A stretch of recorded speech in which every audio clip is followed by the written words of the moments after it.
The Real Game Made Simple. Real Estate Explained by Wealth Tradie. Copyright 2024 First Edition.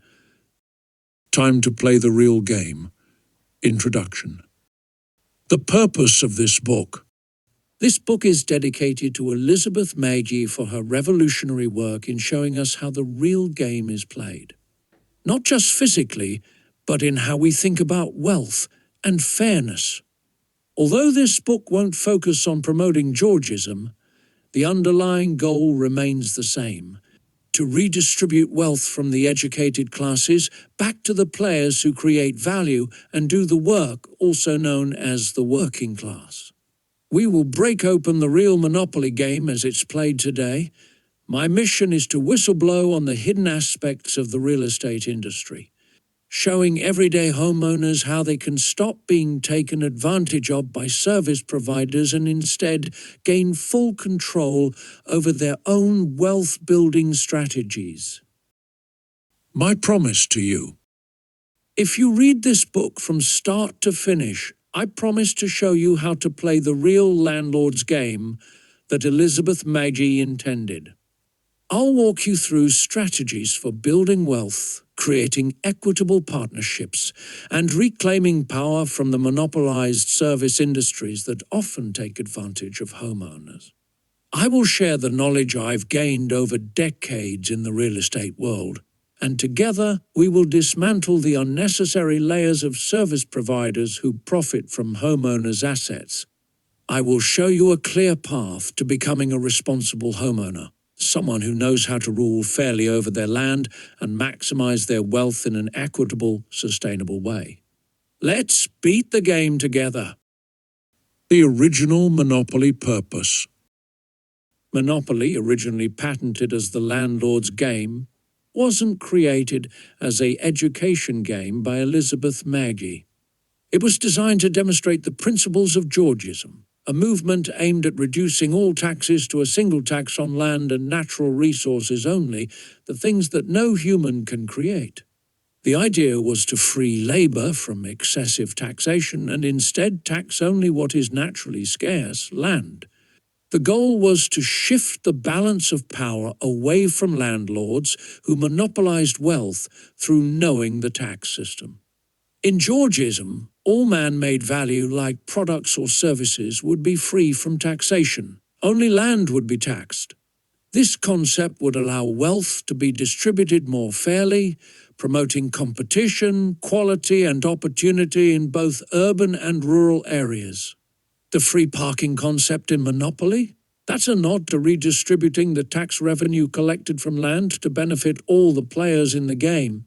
Elizabeth Magee, the game's creator, was a visionary. She wanted to educate the public on the structure of our economic system. As she put it, it might well have been called the game of life, as it contains all the elements of success and failure in the real world. Unfortunately, Magee's attempt to teach society about landlord exploitation ended up being turned into the very thing she wanted to stop: a game of monopolies. While Magee didn't profit from her creation, her game lives on, albeit in a modified form. The journey of Monopoly eventually led to the famous board game we know today, thanks to Charles Darrow and the Parker Brothers theft. Magee's original intent was lost as the game evolved into one where the goal is to own everything, a far cry from the Georgist ideals. My purpose. Since the age of 7, I've been immersed in the construction world, working alongside my dad in the family business. Over the past 2 decades, after serving as a Marine, becoming a homeowner, and eventually a full-time real estate investor, I realized the immense potential of home equity invoice agreements here. These contracts, unlike cash transactions, are designed to ensure quality and accountability in property renovations. Buying my first home was an eye-opener. With so many financing options, from refinancing and home equity loans to credit cards, I had to navigate a world I knew little about. And, as a Marine, living off base without a housing allowance made things even more difficult. My creative financing journey started with credit cards and refinances, which eventually opened the door to real estate investing. As an investor, I struggled to hold contractors accountable and make sure they were as invested in the quality of the work as I was. But Haya changed the game. They ensured that contractors had skin in the game, aligning their interests with those of the property owners. A skill set I had learned becoming a Marine, using creative leadership to structure pain and motivation for anyone to stay self-accountable while not being supervised. Over time, I realized the highest level the game is played at, the different contracts in the game. I eventually wanted to share the power of home equity invoice agreements with everyone involved in real estate: contractors, homeowners, investors, agents, and even CPAs, to give them the same power that the banks have in building and leveraging others' work to build wealth. Your purpose. Go! It's time to stop sitting on the sidelines and step into the real game. You might think Monopoly is just a simple children's game, but in reality it's a reflection of the real-world economic system we live in today. Some may even say the game is so simple a child could master it. So, why not give it a shot in real life? After all, in this game, there's far more free parking inside the game than outside of it.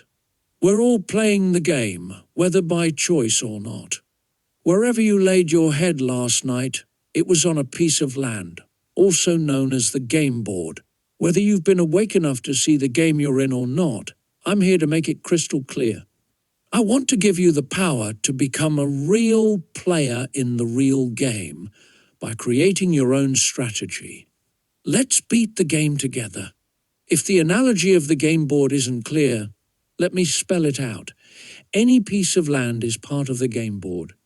Don't let the borders confuse you. Land, whether physical or air rights 3D space, is part of this game. Without a centralized rulebook, it's easy to get lost. This is evident when you look at the sheer size of the realtor industry, the world. Being a service provider often blinds many, including homeowners, rather than empowering them. When the blind lead the blind, things rarely work out well. The best advice you can get is to only take guidance from those who have intelligence, a combination of knowledge and experience.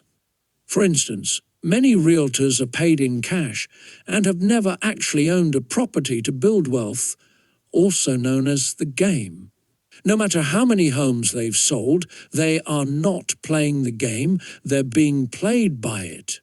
Like a blind person leading another blind person, this leads to corruption and inefficiency. Landlords who don't responsibly manage their plots of land to build wealth distort the purpose of monopoly, which, in its original form, was designed to challenge the idea of land monopolies, not perpetuate them.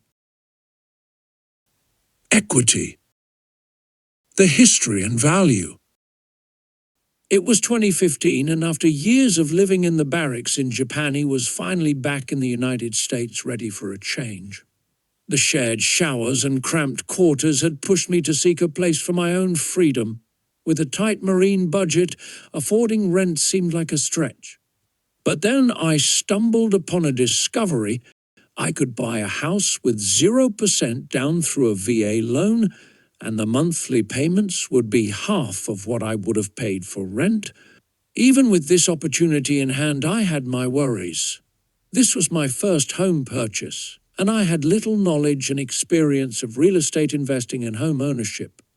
But one thing set me apart from many first-time buyers: my construction background.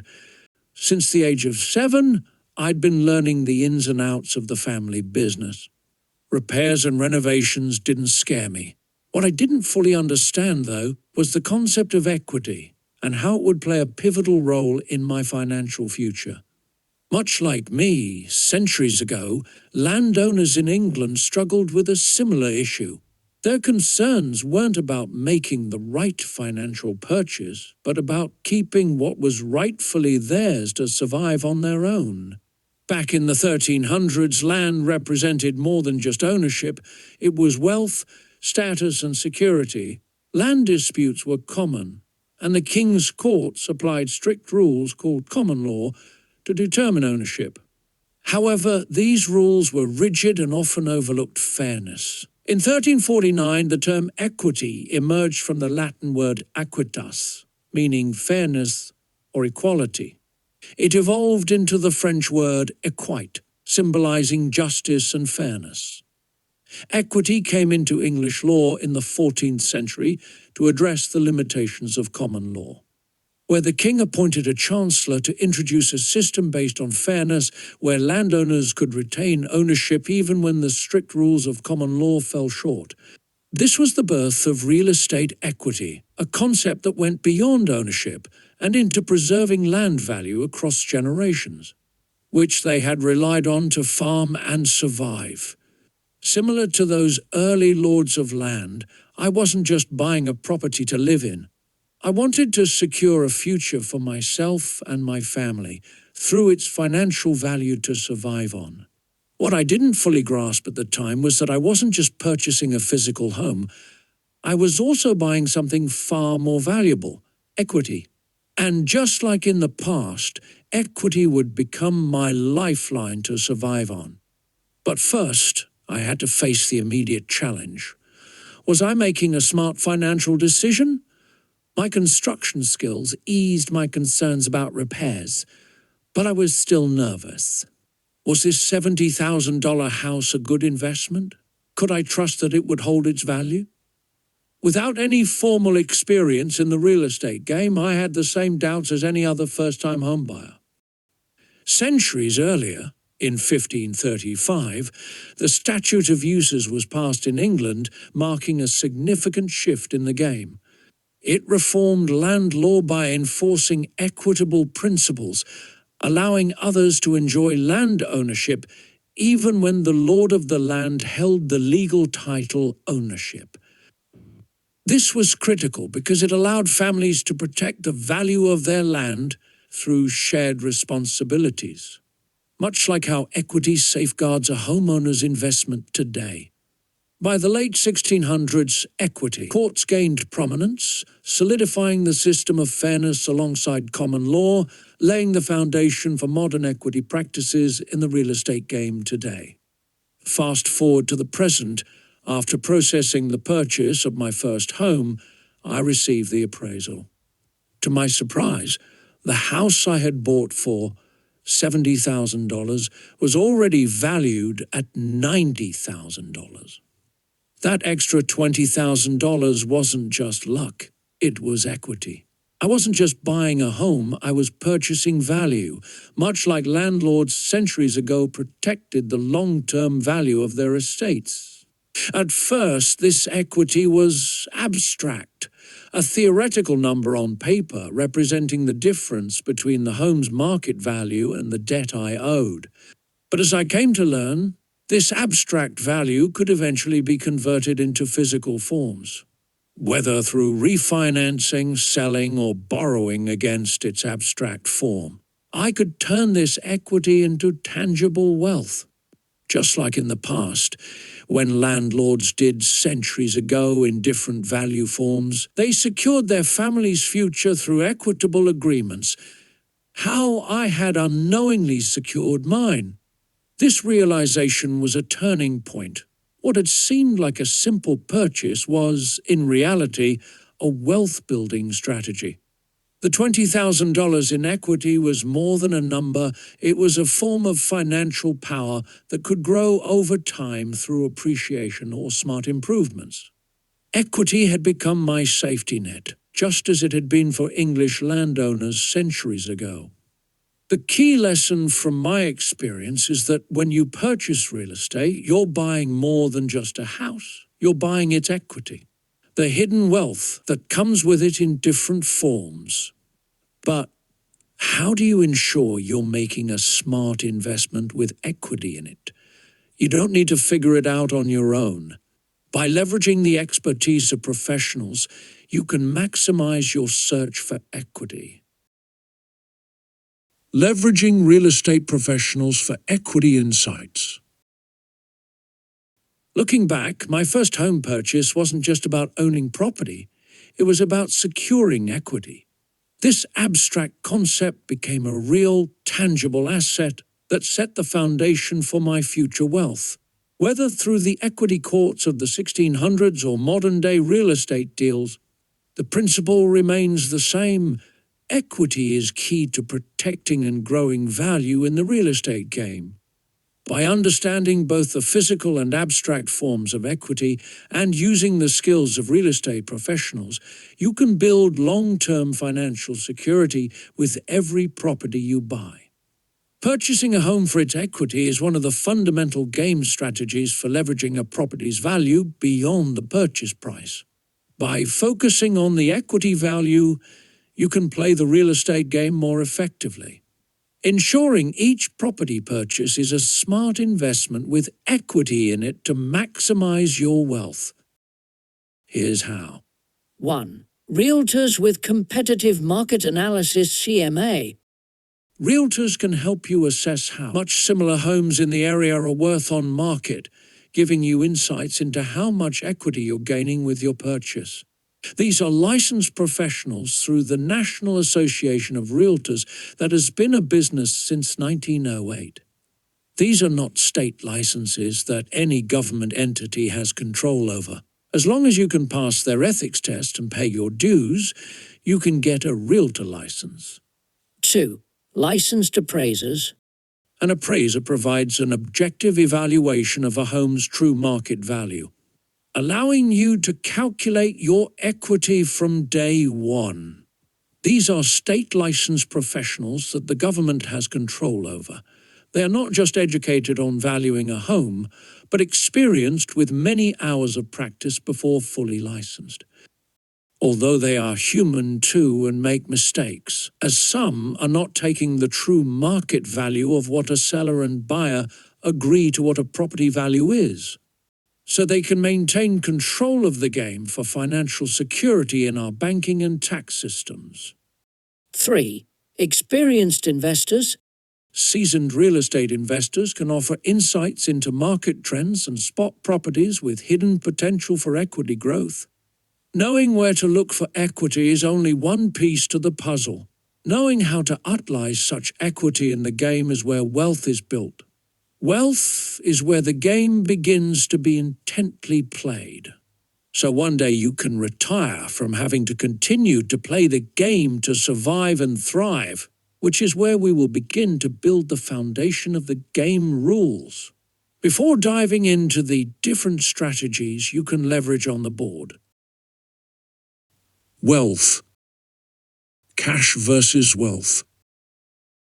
Wealth can mean different things depending on who defines it. Oxford Languages defines wealth as an abundance of valuable possessions or money. Investopedia says wealth is an accumulation of valuable resources measured by real goods or money. Merriam-Webster calls it an abundance of valuable possessions or resources. But here's what I want to make clear. Wealth is not just having a lot of money. In the past, money had real value that grew by itself. Today, that's not always true. So, to truly have wealth, your money, or better yet, your assets, must be valuable by growing. Having a lot of money that isn't valuable doesn't make you wealthy. It's like having a pile of paper that deteriorates and you can't make it grow on its own. It becomes a liability by losing value if not utilized. In my own journey into real estate, I quickly learned this truth. When I first bought my home, I thought I was simply buying a place to live. However, I soon realized that the real power lay not in the house itself, but in the equity I was building and the assets value I could accumulate. The 3 pillars of wealth. What makes an asset valuable? The answer lies in the 3 pillars of wealth: appreciation, positive depreciation, and tax incentives. These pillars provide the foundation that helps assets increase in value over time and generate wealth. When you understand and apply at least 2 of these pillars, you build valuable assets that help you grow your wealth. This works no matter where you are, whether you're in the United States, Australia, Russia, or any other country. Many real estate professionals think they are building wealth when in reality, they're just generating cash. There's a big difference between making money and building wealth. Let's look at the roles of various professionals in the real estate industry that only generate cash.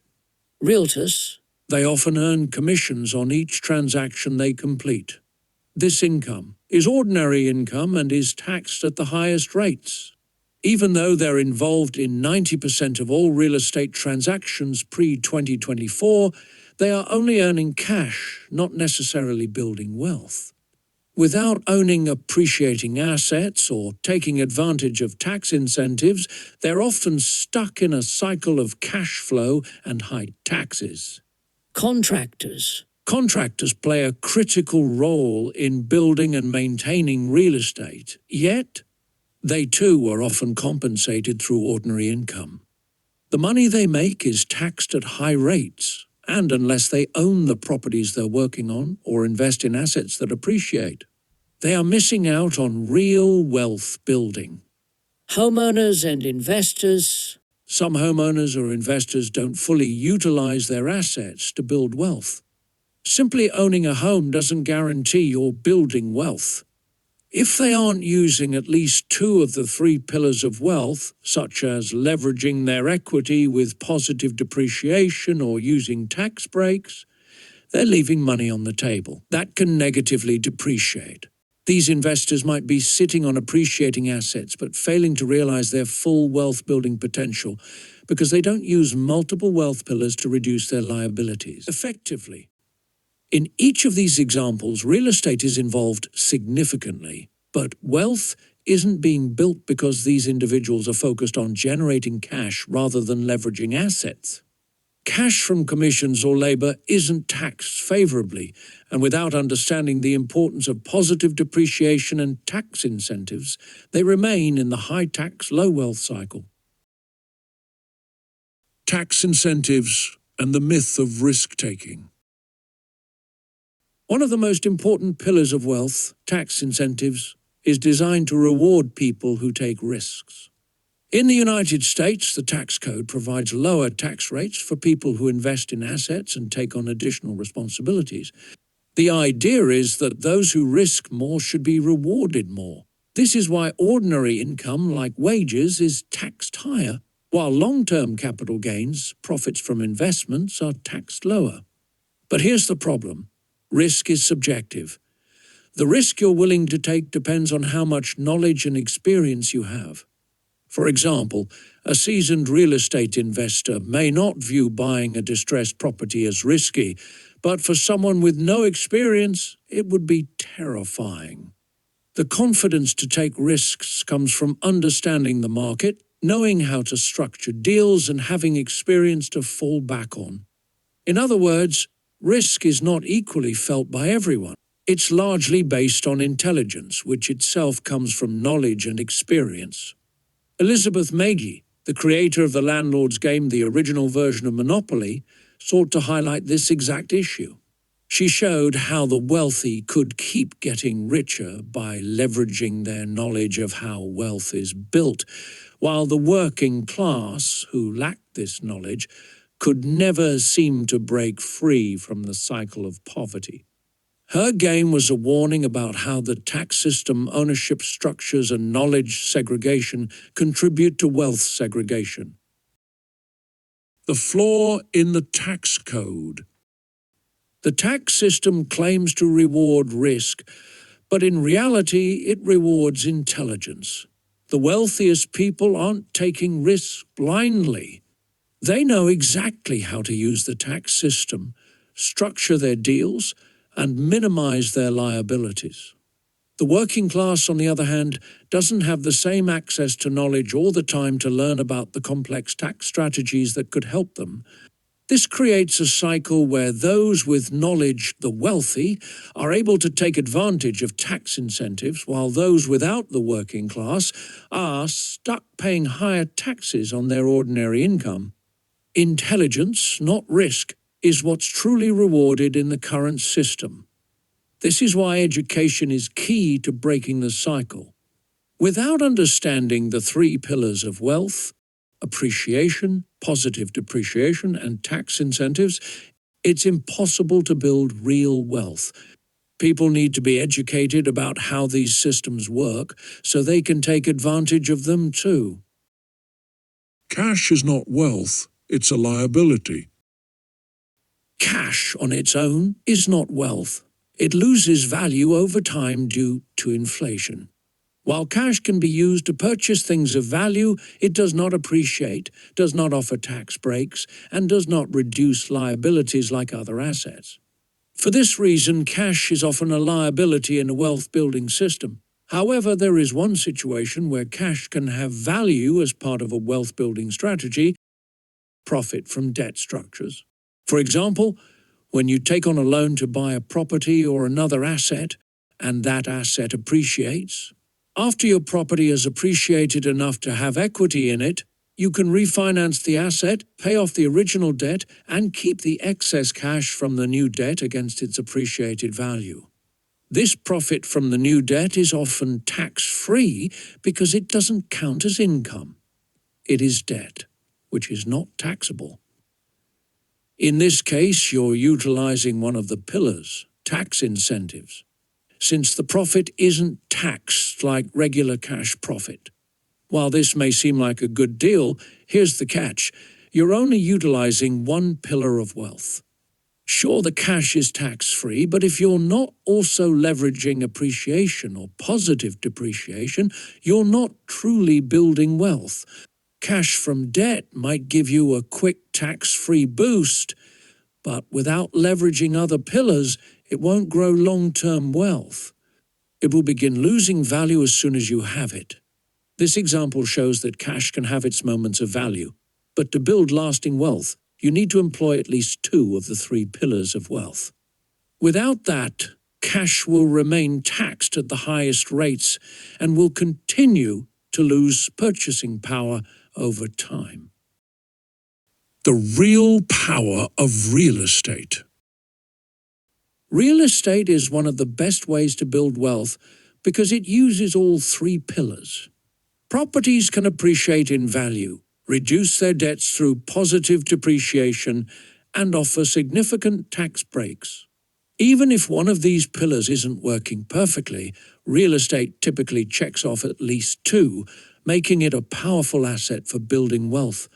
This is why real estate has always been considered a reliable path to wealth.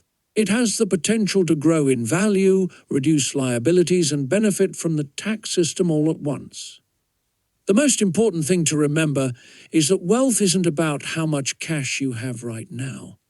It's about the value of your assets and how they will perform in the future. Cash loses value over time, but assets like real estate can appreciate, offer tax breaks, and reduce debt, making them true wealth builders. Real estate wealth. Real estate is still the most secure wealth-building asset, kind of like owning Boardwalk and Park Place in Monopoly. Why? Because all three pillars of wealth, appreciation, positive depreciation, and tax incentives can be utilized. However, just like in the game, it's not always guaranteed to be secure. Market conditions and political decisions can shift, making it harder to fully utilize these pillars. But when you know how to play the game strategically, real estate can work in your favor like getting a chance card that boosts your net worth. Let's break down how each pillar works in real estate, and I promise it'll be more fun than figuring out which properties to mortgage when you're low on cash. And just like Monopoly, we'll dive deeper into the most effective real estate strategies later in the book, so hang on. Appreciation. Value over time. Appreciation in real estate is like the property you own in Monopoly increasing in value each time someone lands on it. Every time the market grows, so does the worth of your property. Let's say you buy a house for $100,000 and 10 years later, you sell it for $200,000. That's a 100% gain, or an average of 10% per year. Kind of like upgrading from houses to a hotel on the board. But just like in Monopoly, things don't always go smoothly. One year your property could lose value, like when you land on income tax and lose $200. If your $100,000 house drops to $90,000 in value during the first year, you might feel like you're losing. But hang in there, the long game of real estate is like the long game of Monopoly. Over 10 years, your property could still appreciate by 100% despite those short-term drops. Think of appreciation like slowly upgrading your Monopoly properties. Maybe you start with 3 houses on Illinois Avenue. You're not raking in the big money yet, but give it time and eventually you'll have a hotel. That's the beauty of appreciation. You don't need to do anything, and over time, your property gains value. Patience is key to winning both games. Positive depreciation, reducing liabilities. Now, let's talk about positive depreciation, which isn't as scary as it sounds. In real estate, it's like paying off the mortgage on your properties in Monopoly so you can finally collect rent without owing the bank. Positive depreciation happens when you reduce your liabilities. Like when you slowly pay off that $100,000 million mortgage, and after 10 years you've only got $50,000 left to pay. That's a 50% reduction in debt over time, or about 5% per year. But what happens if, in year 3, you take out another loan to make improvements? Well, in that year, you're not benefiting from positive depreciation because your debt went up. Just like in Monopoly, when you mortgage a property to get some cash, you lose out on collecting as much rent for a while. But don't worry, real estate is flexible, and you've got other wealth pillars to lean on, to include positive tax depreciation. Remember how frustrating it is when you have to mortgage your properties because you land on someone else's hotels? Positive depreciation is the opposite. It's when you're paying down the mortgage and keeping your properties in play. The more you pay down, the closer you get to financial freedom on the board or in real life. Just like in Monopoly, sometimes you take a hit and have to mortgage something, but if you hold out long enough, you can get back in the game stronger. Tax incentives, the overlooked pillar. Lastly, let's talk about tax incentives, the real-life equivalent of pulling a get-out-of-jail-free card. Tax incentives are like Monopoly's hidden strategies. Everyone knows they exist, but not everyone knows how to use them. In real estate, the government offers tax breaks to encourage you to invest in property. Whether it's deducting maintenance costs or writing off improvements, tax incentives are your secret weapon. For example, if you make $50,000 worth of improvements that only costed you $30,000 on a property you bought for $100,000, when you sell it for $200,000, you're only taxed on $50,000 of profit, not $70,000 of profit. That's like owning a hotel on Boardwalk and making sure the bank doesn't take half your profits when someone lands there. Think of tax incentives like the chance and community chest cards that let you collect money or skip a major payment. When you get a tax break, it feels like the universe or the government is on your side. In Monopoly, the right card can save you from bankruptcy. In real estate, tax incentives can save you thousands of dollars over the life of your assets. How these pillars work together in real estate. These 3 pillars, appreciation, positive depreciation, and tax incentives, work together just like your Monopoly properties. One year, all 3 pillars might be in play, and you're raking in cash like it's the end of the game. The next year, you might rely on just 2 of the pillars to keep your investment afloat from being a liability. The key to winning at real estate, just like Monopoly, is understanding how these pillars interact while playing the long game, wealth building. Remember that feeling when you've got hotels on the best spots and it feels like no one can beat you? That's what it's like when all three pillars of wealth building are in play for your real estate assets. But just like in Monopoly, sometimes you have to rely on one pillar while waiting for the others to catch up.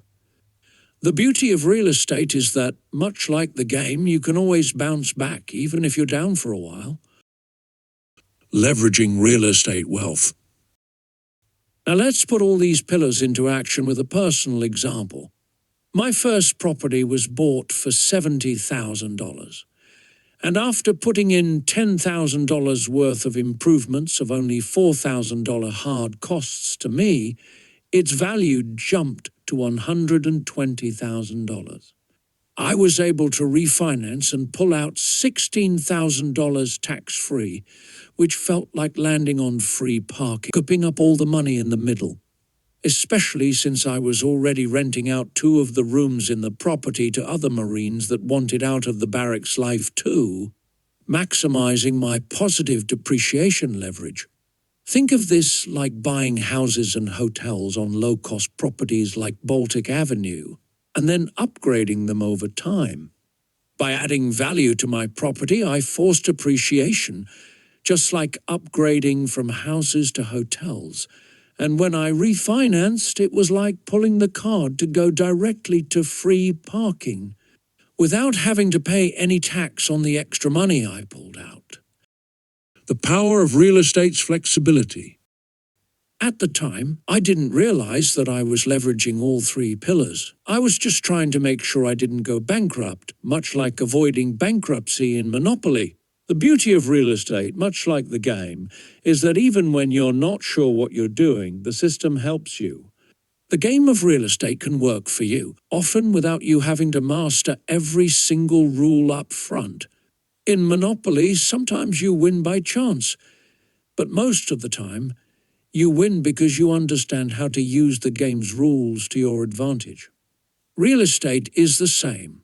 You might get lucky with appreciation or rent, but the real winners are the ones who know how to leverage the rules, like positive depreciation and tax incentives, to secure long-term wealth. Conclusion. Real estate remains a strong vehicle for wealth building because it utilizes the 3 pillars of wealth, appreciation, positive depreciation, and tax incentives. Just like in Monopoly, where your goal is to own the best properties and collect rent every time someone lands on them, real estate helps you build wealth in multiple ways, sometimes even without realizing it. As we move forward, we'll dive deeper into specific real estate strategies to help you make the most of these pillars. Think of this as getting ready for the next Monopoly round, where you'll be better equipped to land the best deals, skip the pitfalls, and maximize your wealth potential. And remember, the best part is that real estate, unlike cash, lets you win by increasing your value while circling the board. The real estate industry. A simple guide. Before 2024, there was only one real player in the real estate game, the homeowner. Like the player in Monopoly who gets to buy properties and collect rent, homeowners were the only ones who could truly capitalize on the 3 pillars of wealth, appreciation, positive depreciation, and tax incentives. Everyone else in the real estate industry, they were just service providers, like the banker in Monopoly, helping the players but never owning any properties themselves. Realtors, contractors, lenders, and even the banks were just playing supporting roles to homeowners. Sure, they earned cash along the way, but they weren't building wealth. Think about it. Realtors help homeowners buy and sell properties but get paid in commissions, which are taxed as ordinary income. Contractors build and repair homes but get paid in cash, which disappears quickly and doesn't appreciate. Even banks, while they provide the loans to buy homes, are simply facilitating the wealth-building process for homeowners. They collect interest but can't benefit from the property's appreciation or tax incentives like homeowners do. The service players in the game. In this chapter, we're going to break down the key players in the real estate industry. The service providers who, until recently, were only earning cash from their work. We'll explore how they've traditionally operated and how the introduction of home equity invoice agreements has given them a seat at the wealth-building table. These players include contractors, the builders and renovators previously paid in cash for their hard work, realtors, the negotiators and deal-makers, earning commissions taxed at high rates, lenders and banks providing loans but unable to capitalize on real estate's full wealth-building potential, title attorneys, insurance agents, appraisers, inspectors, home survey, termite, etc., vital to the process, but until now not able to reap the wealth-building rewards from the properties they work with, insurance providers, who is required to use them and who is not. We'll examine how each of these service providers is now able to become a real player in the game, taking advantage of the same wealth-building pillars that were once reserved for homeowners and REIT investors. In monopoly terms, these professionals are no longer just handing out mortgages or building houses. They're connecting with the properties on the board and reaping the rewards fairly with the homeowners by using a home equity invoice agreement. As we explore these new opportunities, we'll also highlight the potential for even more wealth-building strategies that will be covered later in this book. From maximizing appreciation to leveraging tax incentives, these strategies will help you take full advantage of the new rules in the real estate game. The real estate industry has always been full of key players, but until 2024, only the homeowners and REIT investors had a shot at building real wealth. Everyone else was just a service provider helping others win the game. With the introduction of home equity invoice agreements, the roles have shifted. Contractors, realtors, and other professionals now have the opportunity to build their own wealth, not just cash. This chapter will introduce you to these players and show you how they've gone from service providers to wealth builders in a game where equity is king. And just like in Monopoly, owning a piece of the board is where the real wealth lies. Contractors. From builders to stakeholders. In Monopoly, the real estate value is often tied to location and development. The more houses and hotels you build, the higher the rent and property value. In the real estate world, land is still highly valuable because it's the one thing that can't be created or destroyed. However, in most markets, the building's value often surpasses the value of the land itself. This is where contractors come into play. Contractors are the ones who build that extra value for the homeowner. They're like the builders in Monopoly, constructing hotels that increase the property value, but they never get a piece of the wealth those properties generate, all while landing on the tax spots more than homeowners. Homeowners are the ones capitalizing on the three pillars of wealth: appreciation, positive depreciation, and tax incentives, while the contractors walk away with nothing but cash payments, which get taxed heavily and don't appreciate. This gap between contractors and homeowners has led to a quiet war of pricing and value. Some contractors try to justify their prices based on the property's market value, even though they aren't equipped to accurately assess that value with all the homeowner's responsibilities and fees. Others participate in a race to the bottom, competing to offer the lowest price in a highly competitive market. Most contractors, without the time or resources to fully understand wealth building, rely on pricing strategies that don't reflect the real estate game directly. Contractor pricing strategies, a flawed system. Let's face it, just like in Monopoly, where some players are better at negotiating deals, contractors in real life have different levels of knowledge when it comes to pricing. Some homeowners try to drive down contractor prices by breaking down costs to find cheaper alternatives one way or another. Many contractors have stopped sharing their material lists entirely because they know it will lower their profits. Others are frustrated by the hard labor required to build homes, knowing full well that the homeowner is reaping the real financial rewards. This tension has led to profit inflation in contractor bids. In a free market, competition usually corrects this, but with fewer people entering the construction industry, contractors are in high demand, allowing them to push prices up. Today, the construction industry is struggling to attract new workers, which has driven contractor profit margins up to 100 to 200%. Far beyond the typical 20 to 30% business margins. My own experience, from nail guns to real estate investor. I started in the construction industry young, shooting nail guns with my dad at the age of 7. He used to tell me, "Your pay is knowledge." And by the time I finished high school, I knew most of the trades inside and out.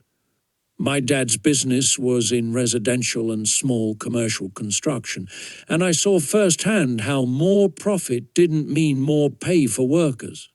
This wasn't just true for me, it was true for my dad too. Even though home prices kept rising, taxes and the lack of wealth knowledge among contractors kept profits low. Over the past decade as a real estate investor, I've seen this gap grow even wider. Most contractors won't bother responding to clients looking at lower bids. They know they can demand higher prices from someone else with inflated cash. The contractors with fair prices are booked solid for months, and only the savvy investors who understand the game can cut through the inflated marketing pricing. Those who don't know the system end up paying top dollar for construction work, even if the quality doesn't match the cost. Even the easiest construction, new builds, are seeing this same effect as the quality of their builds are decreasing drastically while permitting offices are not equipped to quality control every trade. In today's market, if you want affordable work, you either have to wait for a contractor's availability or take a risk on an inflated priced one. The rising contractor margins are making it harder for the real estate market to adjust prices down, leading to an ongoing strain in the real estate market.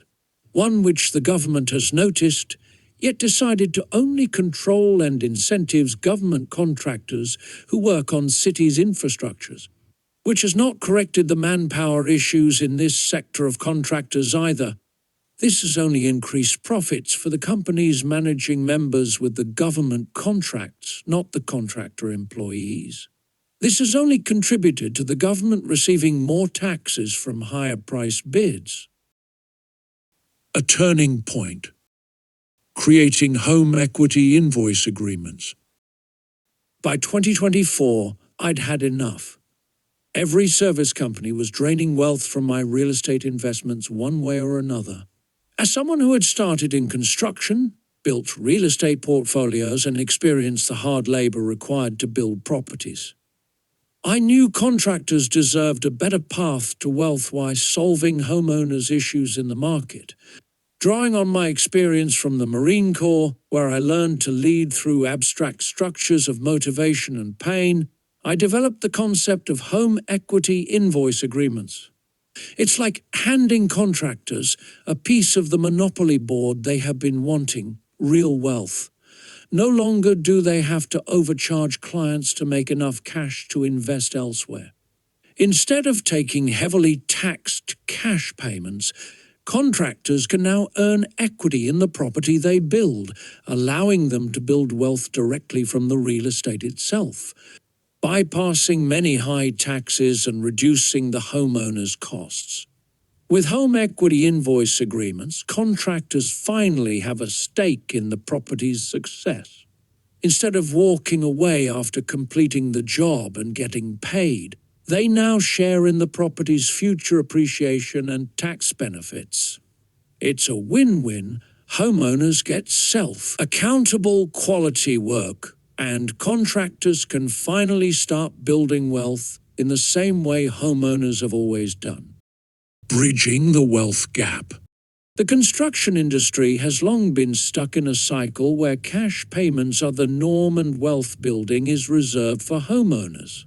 But with home equity invoice agreements, that cycle is breaking. Contractors no longer need to chase high cash profits or risk their future by investing in something they don't control the quality over. Now, they can be a part of the property's wealth they build and start growing their wealth directly through construction. In the next book, we'll dive deeper into how home equity invoice agreements work and show contractors, homeowners, and real estate professionals how to use this system to create long-term wealth together. No longer do you have to be just a service provider. Now you can be a real player in the real estate game while providing the same services as a contractor. Realtors. From commission collectors to wealth partners. My first introduction to the world of realtors was actually a positive one. After transferring from Okinawa to North Carolina during my Marine service, I was just looking for a rental property. Something bigger than the on-base barracks I was used to, and big enough for my dog. I wasn't thinking about buying a home, but my realtor, who was showing me rentals, quickly convinced me to consider purchasing a property instead. As it turned out, mortgages were far cheaper than renting, something I had no idea about at the time. In many ways, it was like playing Monopoly for the first time and realizing that owning properties gave you a major advantage over simply passing go and collecting $200. My realtor was essentially saying, "Why rent Baltic Avenue when you could own it for less?" The numbers made sense, and I took the leap into home ownership. Looking back, that was my first step toward understanding how real estate builds wealth. But it wasn't until later that I realized just how corrupt parts of the realtor industry could be. The realtor commission structure. A broken system. It didn't take long to see how flawed the realtor system was. As I worked with my realtor, I learned about their commission structure, and it became clear that the system was built in a way that didn't always benefit the homeowner. In monopoly terms, realtors seemed more like the bank, collecting fees regardless of whether you won or lost the game due to their performance. Let me explain. Realtors typically earn 2 to 6% commissions on every home sale. This commission isn't based on how much work they put in or the real value they bring to the deal. Instead, it's just a fixed percentage of the sale price, regardless of whether the deal was difficult or easy. In monopoly terms, it's like paying the same fee to the bank every time you buy a property, no matter how valuable the realtor's work was on it. What struck me most was the lack of competition. Sure, realtors are transaction coordinators helping to facilitate the sale, but it was obvious that the system wasn't designed to benefit the homeowners. Instead, realtors seemed to have fixed the market, setting their commissions at standard rates, which prevented competition from driving prices down as they controlled 90% of all real estate transactions. The recent 2024 court cases fought to break this monopoly before they fully controlled the transaction industry. Realtors and value framing. A realtor's job is often framed as one of high risk and high responsibility. But when I compared the work my buyer's agent was doing to the listing agent who makes the same commission, the difference in workload was clear just inside their own industry. One side was handling showings, negotiations, and paperwork, while the other was essentially sitting back, relying on MLS listings and the buyer's agents to bring in offers. Despite this imbalance in effort, both agents earned the same percentage of the sale. It became clear to me that realtors weren't truly playing a fair game. Instead, they were focused on collecting cash through their own market-set commissions. Most realtors didn't even own real estate themselves or understand how to build long-term wealth through property, which is their main marketed value to a homeowner of providing intelligence to sellers and buyers. They were simply facilitating transactions, not taking part in the game that generates wealth. Without homeownership or wealth-building experience, they can only reiterate whatever knowledge they had of the game to secure a stake of the homeowner's wealth. In recent publicity, it is becoming more clear that they can no longer rely on the marketing value of knowledge alone. Some have stuck with what they know, listing properties, not always true marketing skills, and negotiating for buyers. Good ones are able to intelligently counsel homeowners on the asset because they, too, are homeowners in the game with experience. In Monopoly, imagine being the player who negotiates deals for other players but never actually buys any property. That's what most realtors do. They help others build wealth without building any of their own. Realtors were collecting commissions without truly understanding or playing the real estate game, despite their marketing to clients. The role of realtors against wholesalers, two sides of the same coin. Realtors weren't the only ones in this transactional role. It wasn't until I stepped into being a real estate investor that I learned that you do not need a realtor license to help transact real estate. Real estate wholesalers also play a significant part in real estate transactions, but they operate outside the typical commission model. They skip the commission system altogether by using purchase contracts to lock up properties and then sell those contracts for a profit, often without the homeowner knowing how much they stand to gain. Wholesalers don't rely on MLS listings or traditional commission profits. Instead, they work with investors off-market, buying properties below market value and selling them as is for a much higher price. They've bypassed the realtor's structure in the process, allowing them to control the deal and the profit margins. They profit based on the difference of what they can negotiate between their buying and selling contracts, not based on a fixed percentage of the homeowner's sale price. In monopoly terms, wholesalers are like the secretive players who can make a deal on a low-value property and flip it for a higher price before anyone else gets a chance to know what they are profiting.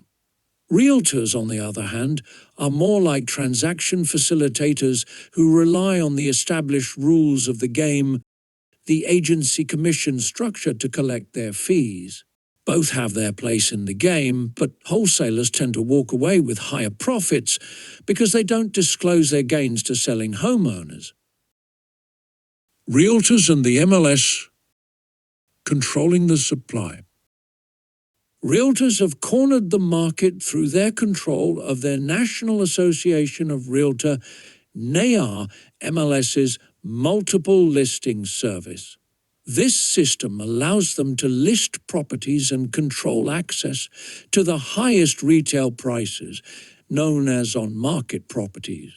In monopoly terms, it's like having a monopoly control over all the best properties on the board. If you want to sell or buy in the traditional market, you have to go through a realtor and pay the commission for it to be on the most popular MLS.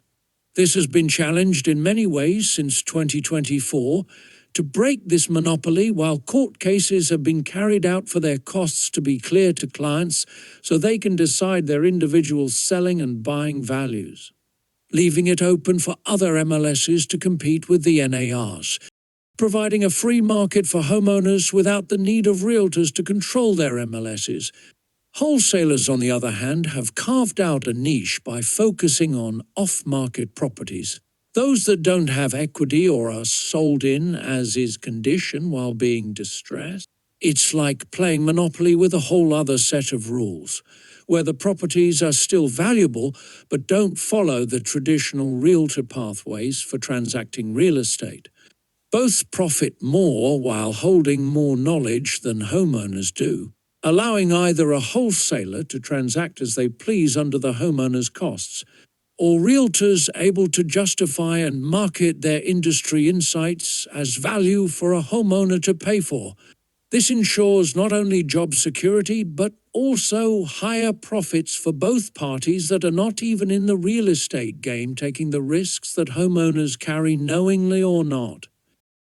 a new system. Fast forward to 2024 and the game has changed again. Home equity invoice agreements here offer a solution that cuts through the corruption of the old transaction systems. With Haya, realtors no longer need to rely solely on split commissions for their income. Instead, they can charge equity for their services, aligning their interests and value with those of the homeowner. Imagine being a realtor who, instead of collecting a fixed commission, gets to create extra wealth from the property. Now, realtors can actually build wealth alongside the homeowners, benefiting from the property's appreciation and long-term value. In monopoly terms, it's like finally getting to own the property you've been coordinating for others and getting a share of the forced appreciation each time a player sells. This shift eliminates the secrecy, inflated fees, and fixed marketing pricing that have plagued the real estate transaction industry for so long. Now, there's transparency in how value is distributed. Realtors can earn wealth through equity instead of just walking away with cash, allowing them to become true players in the real estate wealth game while building lasting teams. A new era for wholesalers. Before 2024, wholesalers were simply service providers, coordinating transactions for cash profits, without taking part in the wealth building that real estate offers. Now, with home equity invoice agreements, they can finally start playing the game for themselves. They no longer have to rely on hustling homeowners. They can become partners in the property's success and share in the wealth they help create with homeowners and contractors. As the real estate game evolves, wholesalers are no longer just the ones facilitating deals. They're becoming equity builders who can earn wealth alongside homeowners. And in the real estate version of Monopoly, owning equity in the properties you help buy and sell is how you start winning the game. The introduction of REITs, a new player in the game. In 1960, the rules changed a little. The US government created real estate investment trusts, REITs, which allowed everyday people to invest in real estate without owning property. It was like a special chance card in Monopoly, letting investors collect capital gains from properties they didn't own. With a REIT, investors could pool their money together and the REIT would buy and manage income-generating properties. The big advantage? REIT investors could benefit from appreciation and tax incentives just like homeowners. However, while REIT investors could grow their wealth, the REIT itself was still a service provider. It collected management fees, but these were taxed as ordinary income, not the more favorable capital gains. In monopoly terms, the REITs were like the banks who manages other people's properties but doesn't get to keep the full rewards. The true wealth, the appreciation and tax incentives was passed on to the investors, not the REIT. This meant that while REITs opened the door for more people to benefit from real estate, the real power still belonged to the homeowners and investors. Many other mortgage providers, commonly referred to as banks, operate similarly. Although they hand out money to players throughout the game, they primarily sit on the sidelines, watching others play while they continue their own financial risk game, reaping cash through interest and money management. It's important to understand that banks do not start with their own money to lend out. Contrary to popular belief, banks use the funds deposited by clients to leverage and play financial games, including the real estate market. Even your most recent deposit into your bank account is likely being used by someone else to finance the purchase of a property. Since the 2008 real estate market crash, the government's regulation of banks' involvement in real estate has increased significantly. These regulations are designed to prevent banks from over-leveraging their digital accounting practices, essentially lending more money than they can reasonably expect to recover. Leading up to 2008, many banks issued too many risky, mortgages which were not repaid. As a result, banks found themselves unable to return the deposits of their clients, leading to a financial crisis. This crisis ended in government bailouts to keep the banks from declaring bankruptcy. In simple terms, the banks couldn't return their depositors' money because too many loans they issued had defaulted. They lacked the proper checks and balances to mitigate the risks of lending to homeowners, which resulted in many depositors losing access to their money, whether it was used for purchasing someone else's property or not. If clients had more than $250,000 in their accounts at the time, banks were authorized by the government to write off the excess, with no legal recourse for the depositors to recover their funds. This is one of the reasons why many people have a fear of digital money held by banks. They worry about the security of their deposits in a system where their funds can be seized or written off during a crisis.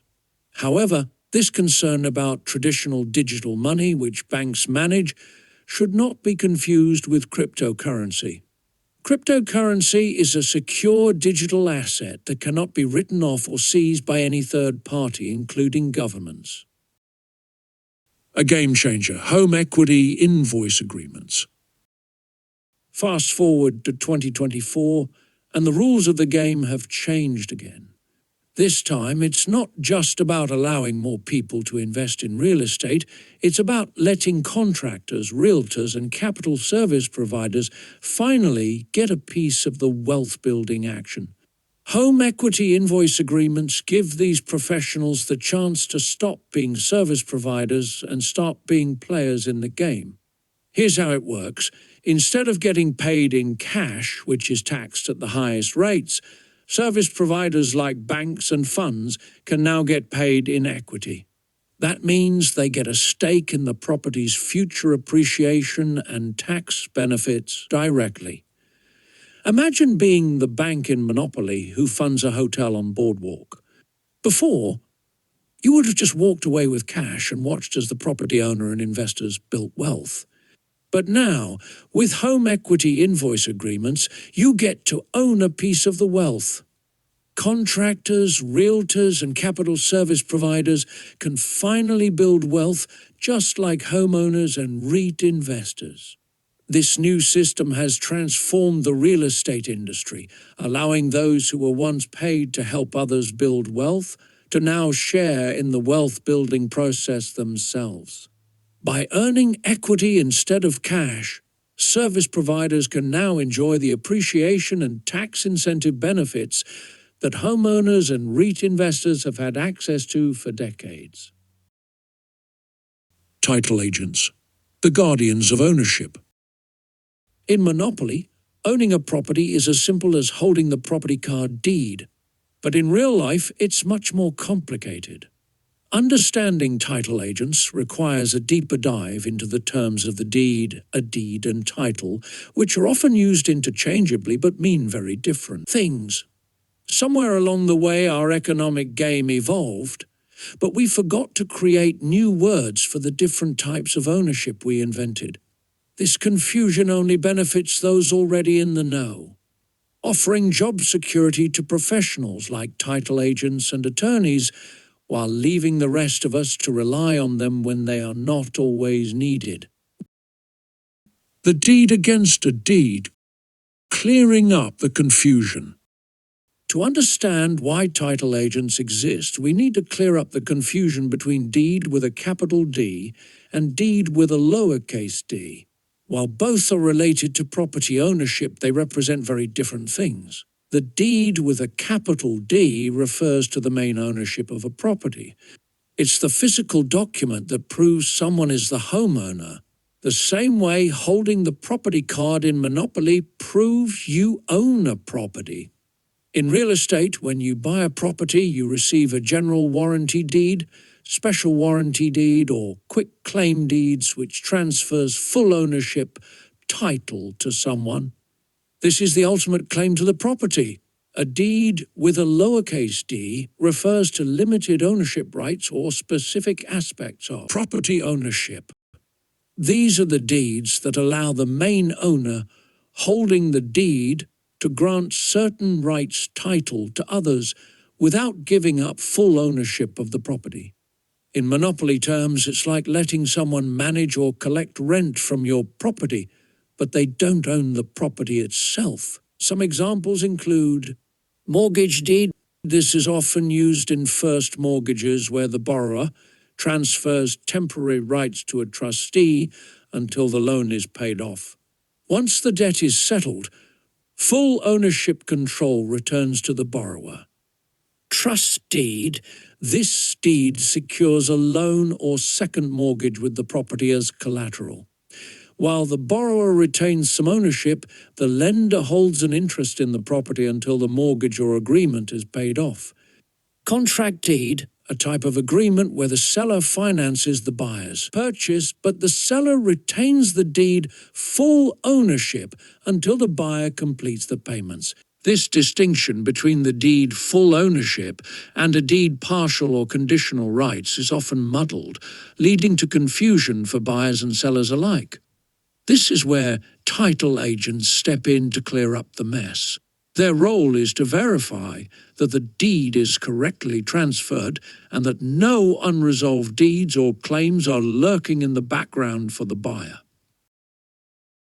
Title, the abstract ownership right.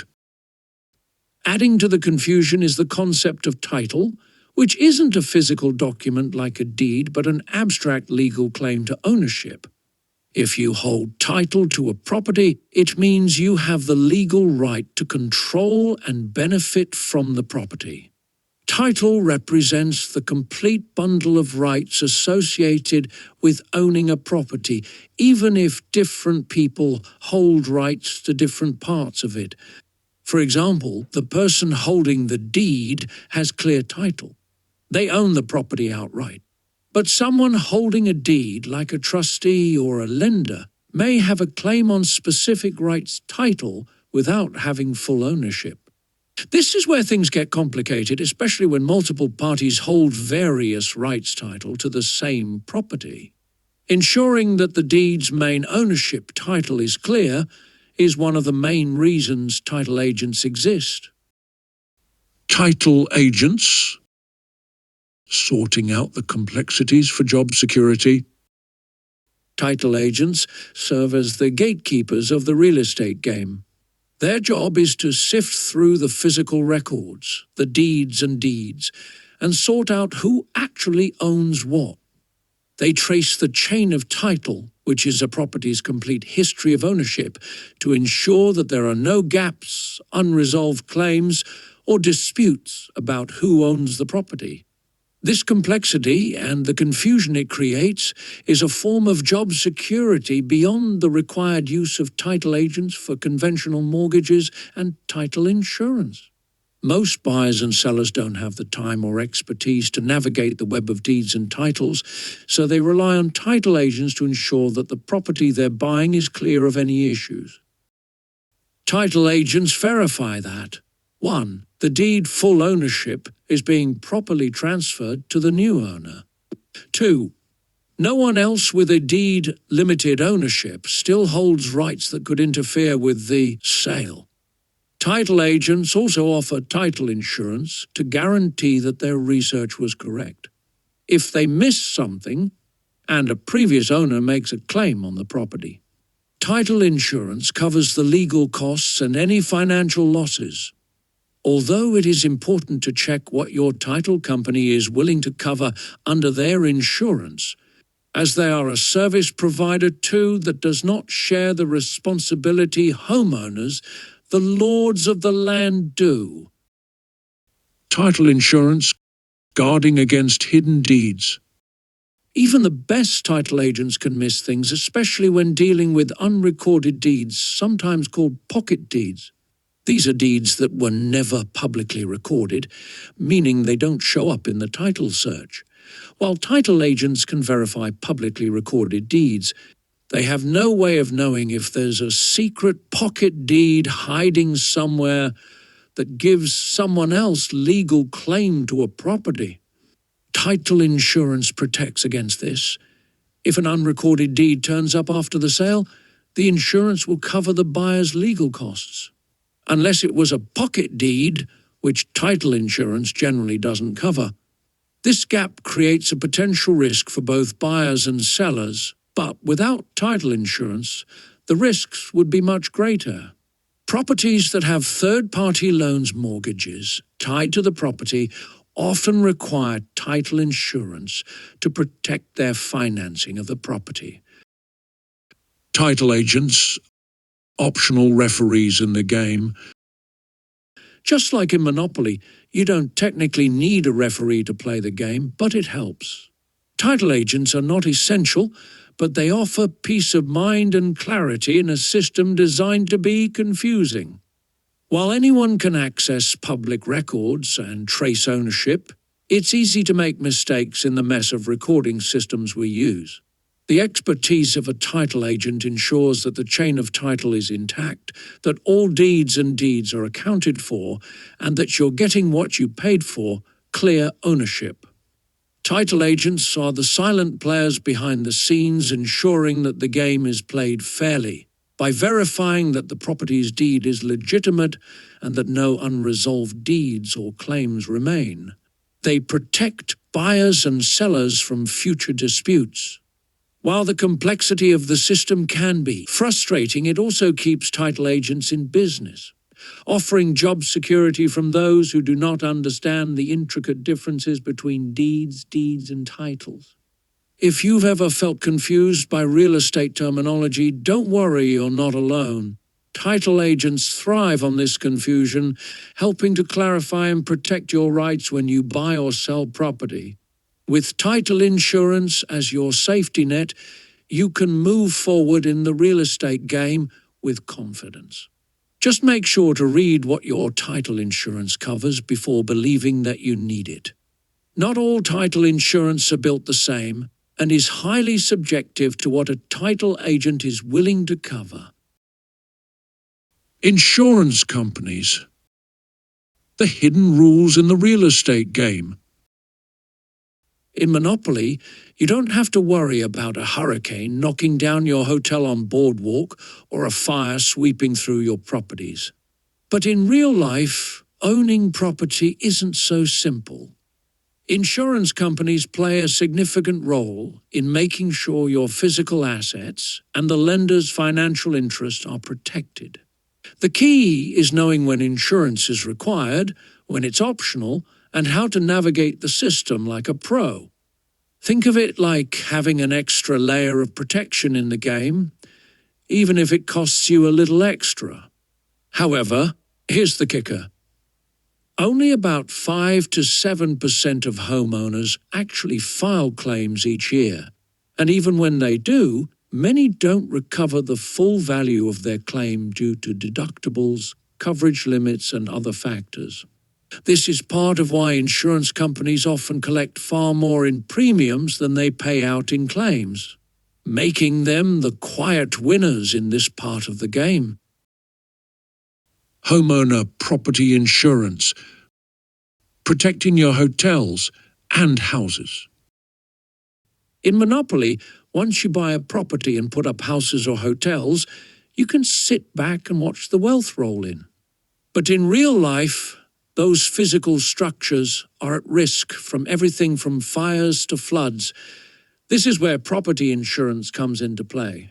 It's your financial shield against unexpected disasters.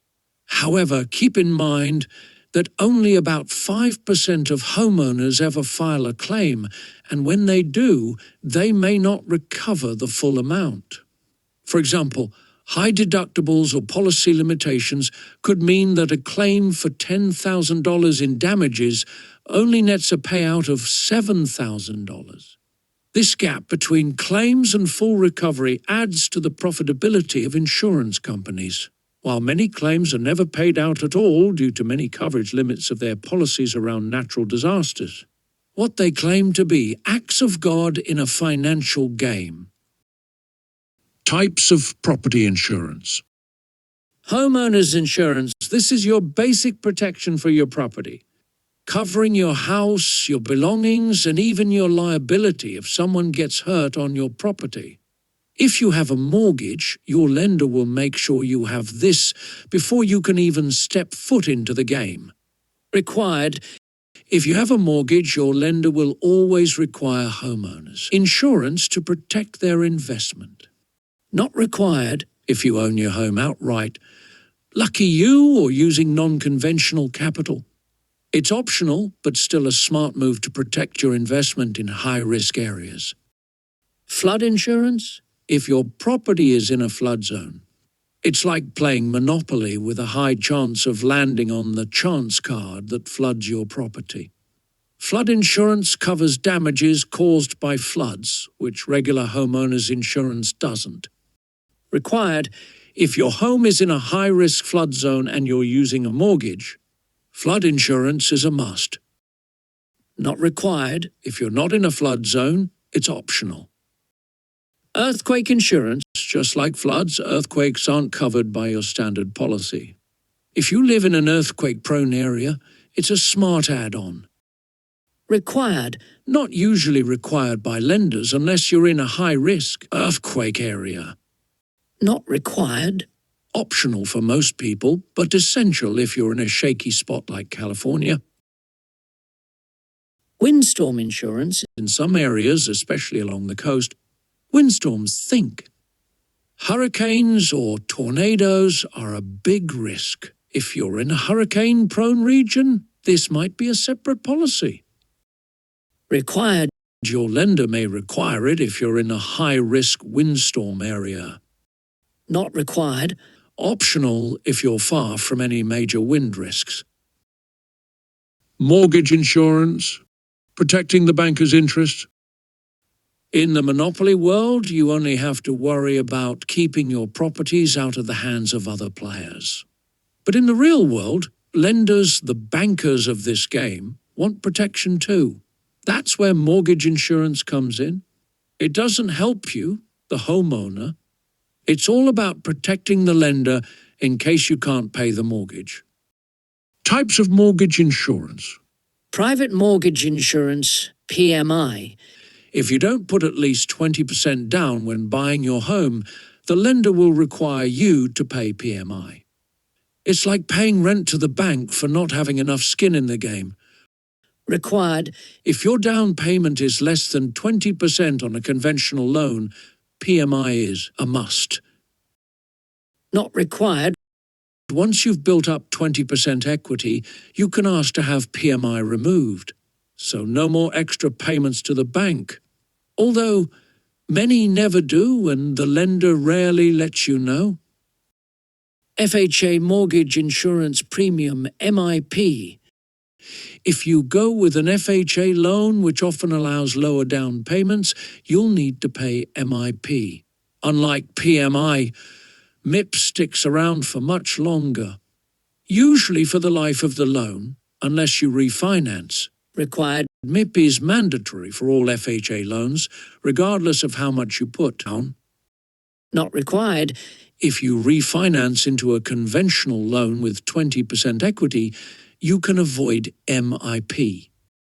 USDA loan insurance. With USDA loans, you pay both an upfront guarantee fee and an annual fee spread across monthly payments. This covers the lender in rural property purchases.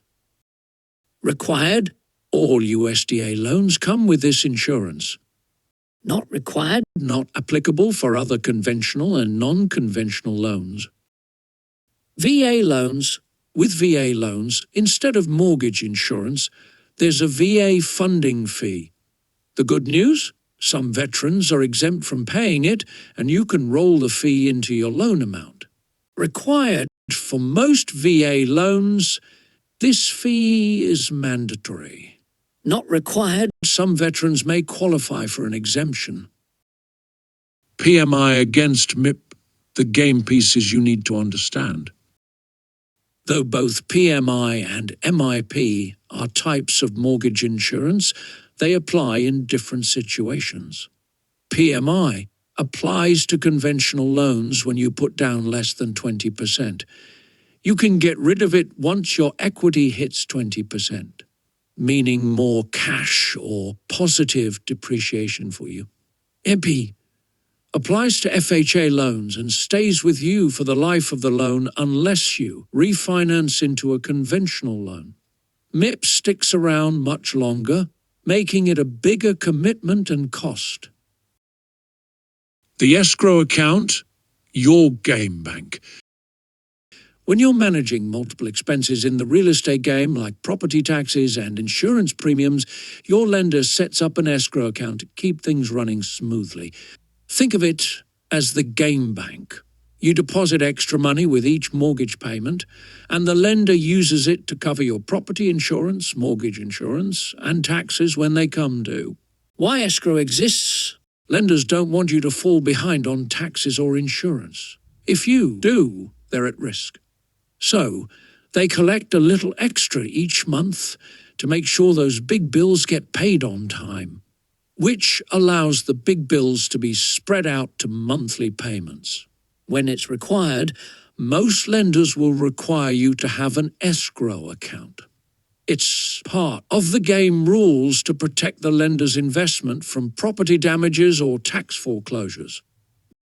When insurance is required and when it's not, reading the game rules. Here's a quick cheat sheet for when insurance is required and when it's not. Homeowner's insurance always required with a mortgage. Optional if you own the home outright or using non-conventional mortgages. Flood insurance, required in high-risk zones with a mortgage. Optional otherwise. Earthquake insurance, optional unless required by the lender based on location. PMI, required for conventional loans with less than 20% down, can be cancelled once equity reaches 20%. MEPI required for FHA loans regardless of down payment usually lasts for the life of the loan. VA funding fee, required for most VA loans, but may be waived for eligible veterans. Navigating the insurance maze like a pro. In the real estate game, insurance companies are like the hidden players, essential to your success, but often overlooked. From protecting your physical property to covering the lender's interests, understanding the different types of insurance will help you navigate the game smarter. By knowing when insurance is required, how claims work, and how to manage these costs through escrow accounts, you'll avoid surprises and protect your investment. However, keep in mind that while only about 5% of homeowners file claims, those that do rarely recover the full amount of their losses. That means insurance companies often come out on top, collecting premiums while paying out far less in claims. In monopoly terms, insurance companies are like the bank, always collecting, but rarely paying out. Except for roofs, this is a well-known and profitable business when dealing with insurance claims. Many roofing claims cause insurance companies to fight back by putting pressure on homeowners to keep every inch of their property maintained, or they will increase their premiums or drop them. Florida has endured this war for years now. The real players of the game. The original wealth builders in the real estate game. Before 2024, homeowners were the primary wealth builders in the real estate game. While REITs, real estate investment trusts, have allowed some investors to participate, they have never offered the same level of power that comes with owning property directly. Investing in a REIT is like playing Monopoly with someone else controlling the properties. You might benefit from rent, but you have no say in which properties are bought, how they're managed, or when they're sold. It's similar to investing in a publicly traded stock. You provide the funding but have no real control. On the other hand, homeowners are the real players. They hold the deed and have full control of their wealth, deciding how to manage, invest in, and grow their property's value. Whether someone buys a home just to avoid paying rent or fully engages in maximizing the wealth potential of the property, homeowners have historically had more power than any other players in the game. Like many, I stumbled into home ownership because I simply wanted my own space. Living in military barracks wasn't ideal, and I craved freedom. After the 2008 market crash, it became clear that mortgage payments were often lower than rent, and that's still true today as rent prices have skyrocketed, while misinformed investors try to hold on to cash flow as a wealth strategy. Without much thought of wealth building at the time, I found myself a homeowner, unknowingly beginning my journey into real estate wealth. Homeowners building wealth, whether they know it or not. Whether you're an advanced homeowner looking to maximize wealth or someone just focused on having a roof over your head, the reality is that real estate wealth building is happening in the background. Even if you're not paying attention, despite what some real estate professionals may want to market to you about putting cash flow on a pedestal as if it is wealth, for the average homeowner, even if your main goal is just having a place to live, your property is likely appreciating over time.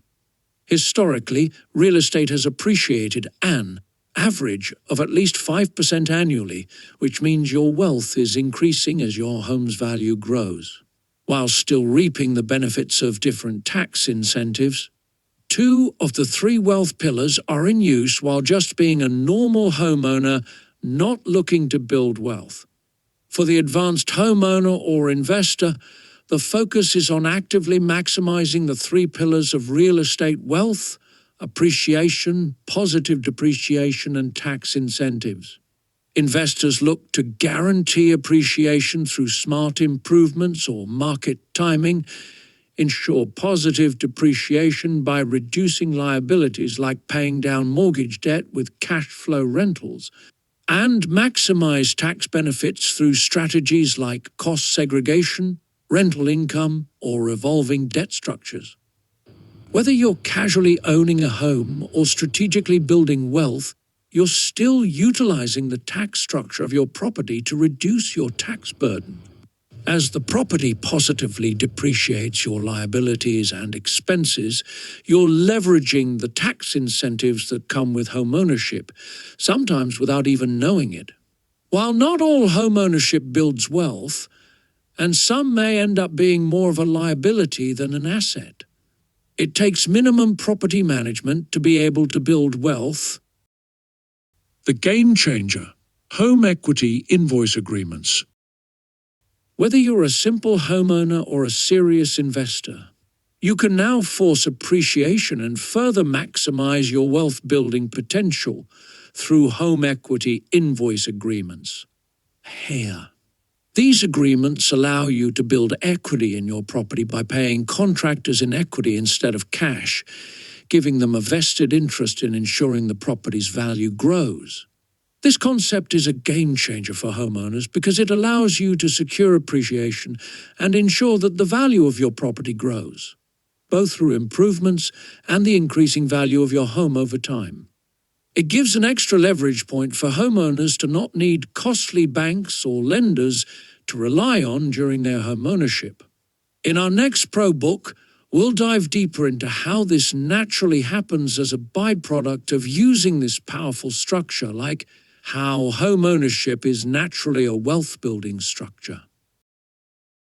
Corruption in the game: untethered players, physical against abstract. Similar to the distinction between the deed and title, the real estate game involves both physical and abstract elements that are tightly connected. For example, the physical value of a home is the finite price that someone agrees to pay for it in the open market. The abstract value to the seller, however, is the equity they hold in the property, which is constantly changing based on the market value and the amount of debt or liabilities tied to the property or equity. Is the difference between the full market value of the property and the debts or liabilities associated with it. This abstract value shifts as the market fluctuates and as debts are changed on a property. The real estate market, where everything funnels together.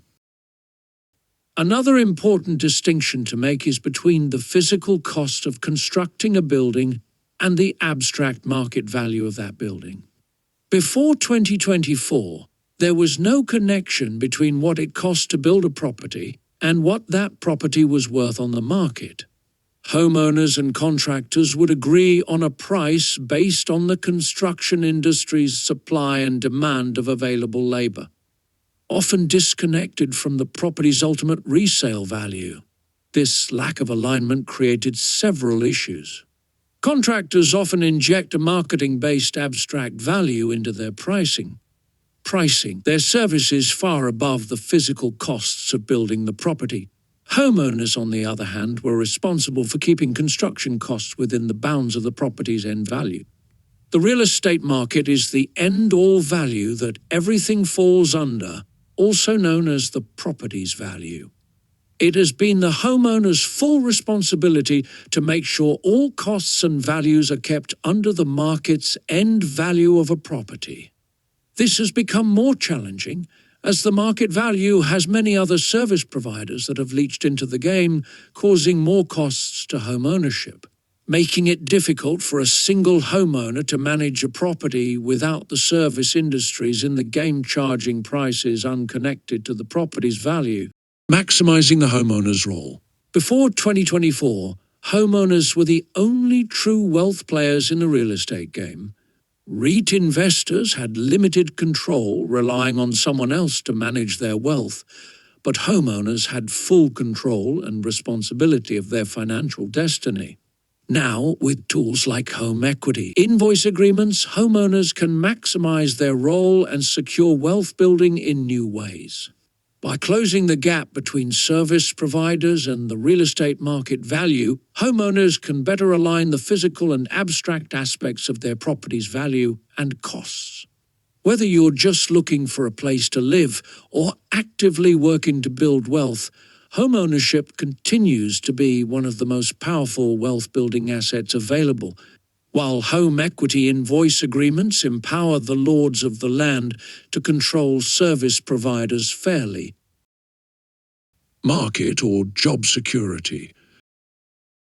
The homeowner's responsibility in a monopolized game. Being a homeowner isn't just about owning a house. It's about shouldering the full responsibility of maintaining, managing, and protecting that asset. In essence, being the lord of the land is no small task. Unlike monopoly, where owning properties is as simple as collecting rent and paying upkeep, real-life home ownership involves navigating a web of service providers and industries that have sprung up to serve homeowners. The problem? None of these service providers share in the responsibility or the risks that homeowners bear, despite being paid. Profit without responsibility. Homeownership touches many industries, from realtors and contractors to property managers, title companies, and more. Each of these service providers profits from the homeowner's responsibilities, but none of them share in those responsibilities. Their role is to get paid for services, and whether the homeowner succeeds or fails doesn't directly impact them.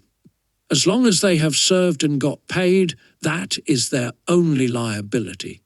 No other risks or accountability follow them. For example, a realtor may be contracted to sell your property, but if it doesn't sell at the agreed price, they bear no real consequence beyond the terms of their agreement.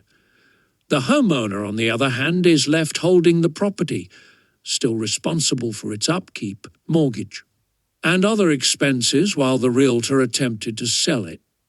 Contractors, despite charging you for building or improving your home, are often only liable for their work for a short period, typically 1 year, due to licensing requirements if they pulled permits.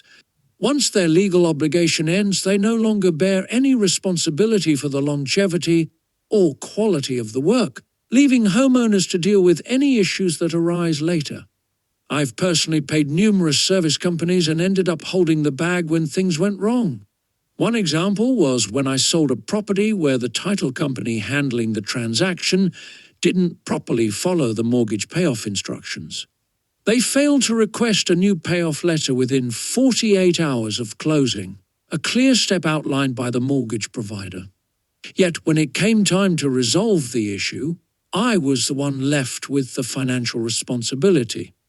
Despite paying the title company for their service to check documents, their hidden no liability clause in the closing documents absolves them of any accountability. The inflation of service costs. Over time, service providers in the real estate industry have increased their fees, and this isn't just due to inflation or the cost of doing business. Because they operate in cash and must continually account for rising living costs due to inflation, many service providers have raised their pricing to keep their businesses alive.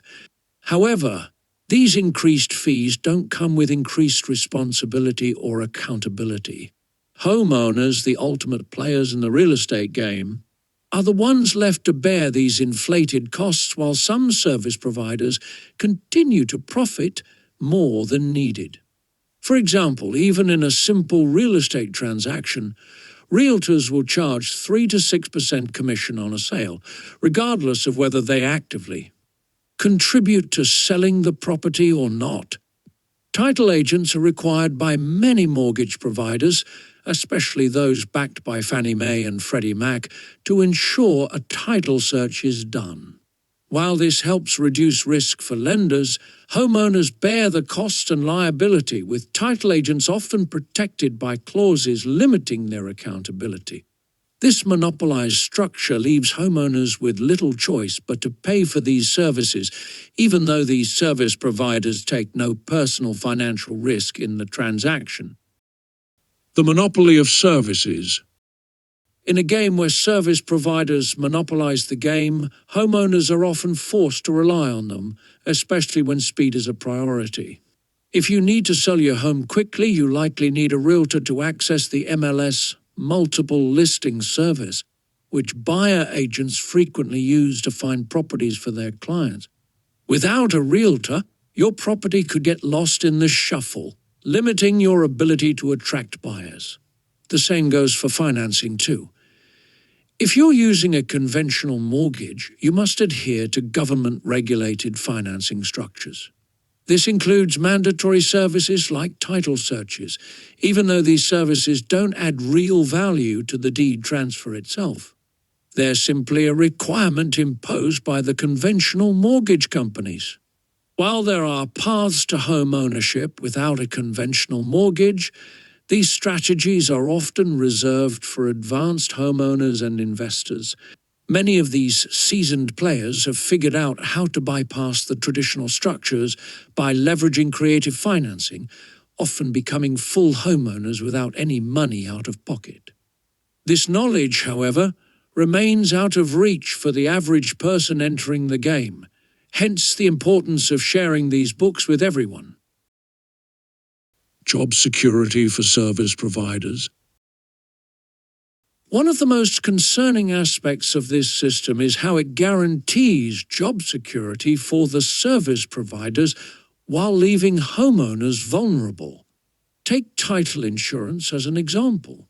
Title companies and real estate attorneys will gladly conduct title searches and charge you for them, but they protect themselves with clauses that limit their liability. Some real estate attorneys refuse to handle litigation that involves realtors due to a conflict of interest between their relationships with realtors who bring them business's profit. Despite you being their paying client, contractors also leverage their knowledge scarcity to market themselves for job security too, often leveraging their services as more valuable than a full doctor's degree. Yes, many contractors in 2024 have been able to get homeowners to pay them more than a surgeon gets paid. By keeping homeowners blinded to their work, they are able to market higher prices of scarcity or urgency to increase their prices without any real additional value to the homeowner. The result? Even though homeowners are paying for these services, it's the service providers who create job security by keeping knowledge away from the homeowner. while homeowners are still left without the accountability or protection they pay for. Bringing power back to homeowners. The real estate game is filled with unwritten rules that service providers follow to protect themselves, but it's rarely clear to homeowners what game is truly being played. By monopolizing services, these industries create artificial barriers that keep homeowners reliant on them, increasing costs without adding value. Home equity invoice agreements are one way to flip the game on its head and bring the power back to the homeowner.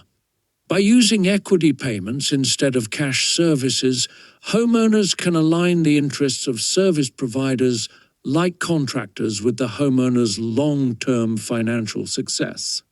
In doing so, homeowners can skip the unnecessary taxes of these service providers, saving anywhere from 3 to 15% of their costs. Imagine skipping the hefty fees of realtors, contractors, and title agents who have little risk or accountability, and putting those costs back into your property's equity. In monopoly terms, it's like owning the railroads but not having to pay any chance cards to the bank each time you roll badly.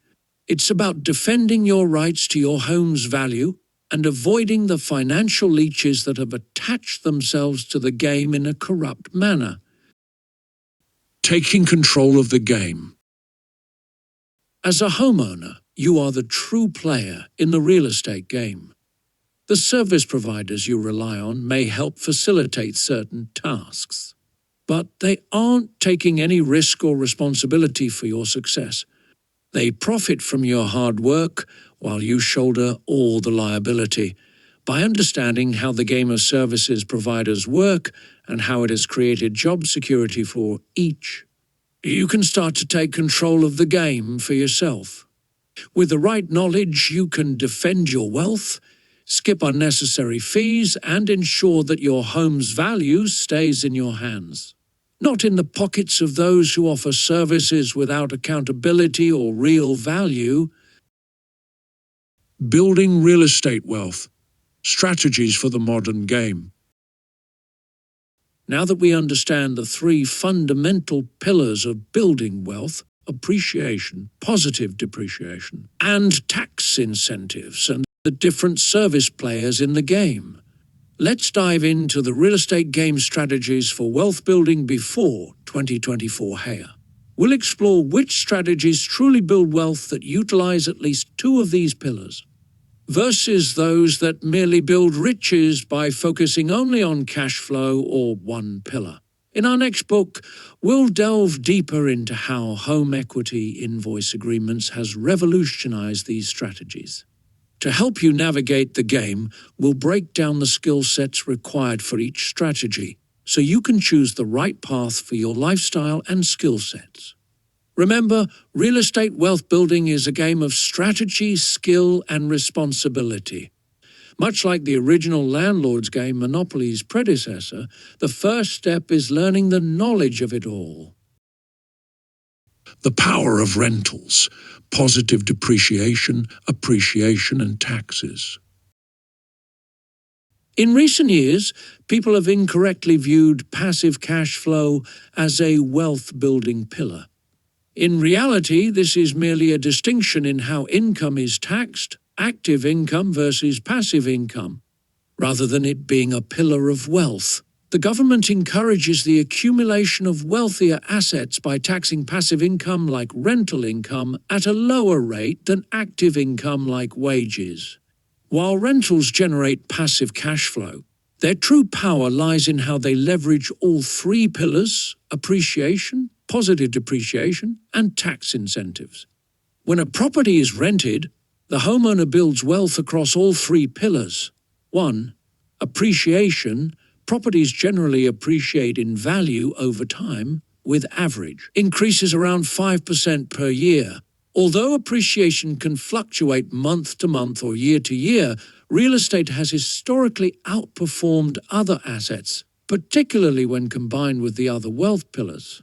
While 5% can be achieved in savings accounts today, this alone is not enough to compete with other places to put your cash so it does not devalue. With positive depreciation plus appreciation, it does, making real estate a stronger asset to build wealth with. 2. Positive depreciation, while a property's physical structure depreciates over time due to wear and tear. This physical depreciation becomes positive through tax incentives. Homeowners can deduct the costs of upkeep and maintenance, turning negative depreciation into a positive benefit. Additionally, the debt used to finance the property can also work in your favor. Tenants, through their rent payments, reduce the loan balance over time, further increasing the homeowner's wealth without adding tax liabilities. By refinancing the property and leveraging its equity, homeowners can liquidate equity into cash without being taxed on it. Since this cash comes from debt, it is not taxable. 3. Tax incentives. The tax structure for rentals allows homeowners to deduct depreciation on the property over 27.5 years per tax code, and even better, refinancing provides tax-free cash flow. The ability to use these tax advantages makes rentals one of the most secure ways to build wealth. Along with being able to transfer long-term properties with a 1031 exchange without paying any taxes on any appreciation of the property capital gains until latter. Rentals, the wealthiest strategy in real estate. Rentals remain one of the strongest and most secure wealth-building strategies in real estate, not because of cash flow alone, but because they can utilize all three pillars simultaneously. However, this does not mean it's the easiest strategy. In fact, managing rental properties for wealth, not just cash flow, requires a diverse skill set and a deep understanding of how to maximize each pillar. In the original landlord's game, becoming a property owner, landlord, meant managing multiple facets of the real estate game. In real life, it's no different. Here's a breakdown of the skills you need to be successful with rental properties in hierarchy order. Tax knowledge. Understanding the entire tax structure surrounding real estate is essential. Knowing how to maximize tax deductions like depreciation and cost segregation can offset income taxes and help build wealth, even if the property isn't generating significant cash flow. Financing expertise. To purchase a property and maximize positive depreciation, you need to master real estate financing. This includes understanding how to leverage debt, refinancing to liquidate equity and reduce liabilities through tenant rent payments. Effective financing is key to unlocking wealth from real estate. Communication and negotiation skills. Managing tenants requires strong negotiation and communication abilities. You need to handle contracts, lease terms, maintenance requests, and tenant relationships effectively. Good contracts can minimize conflict, but you'll still need people skills to keep things running smoothly. Construction management. All properties will eventually deteriorate, even if made from concrete. To keep your rental property valuable, you must know how to maintain and manage the physical structure.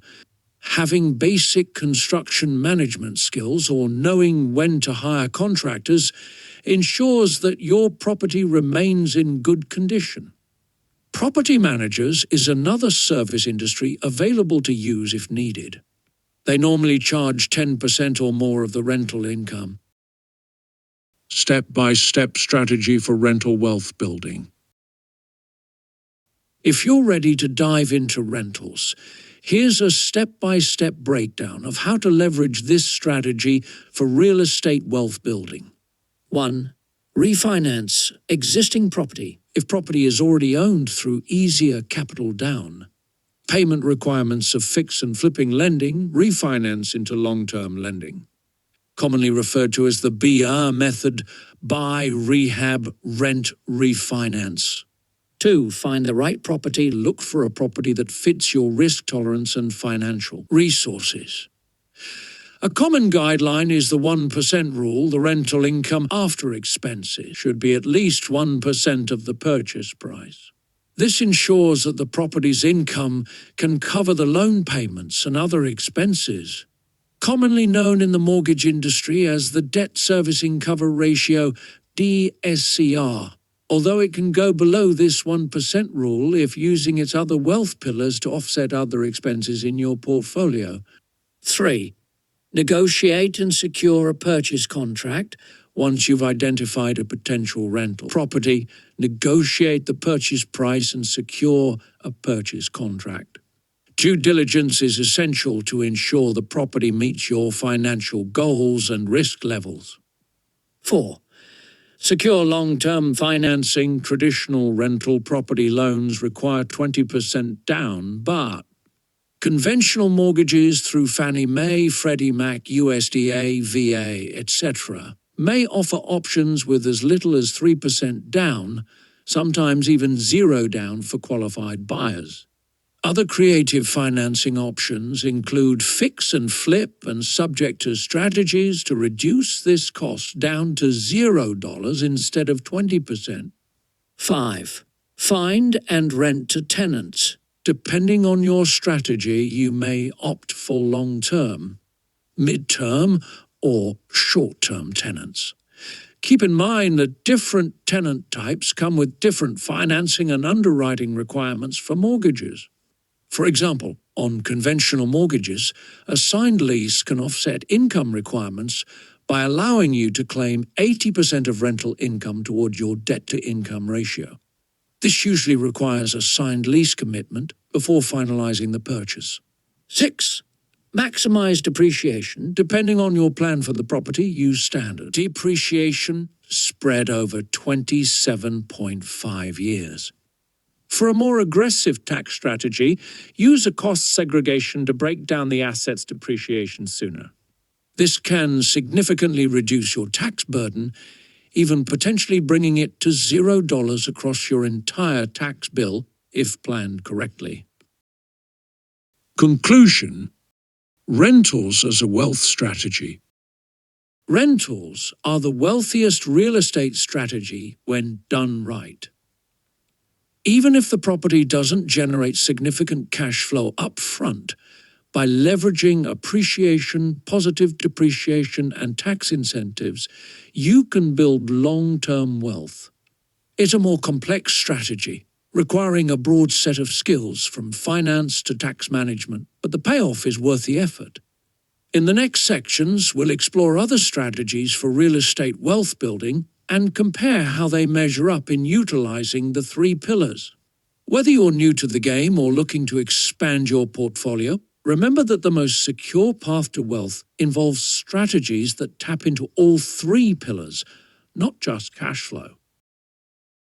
Fix and flipping, developing, forced appreciation and taxes. One of the fastest ways to build wealth in real estate is through forced appreciation, which is increasing the value of a property directly rather than waiting for the market to raise its value. Think of it as playing Monopoly and deciding to upgrade your houses to hotels, but instead of relying on the slow market pace to upgrade its value, you're actively building its value to a hotel status. You could start with an empty lot to develop and build on, or take an existing property and renovate it to unlock its hidden value.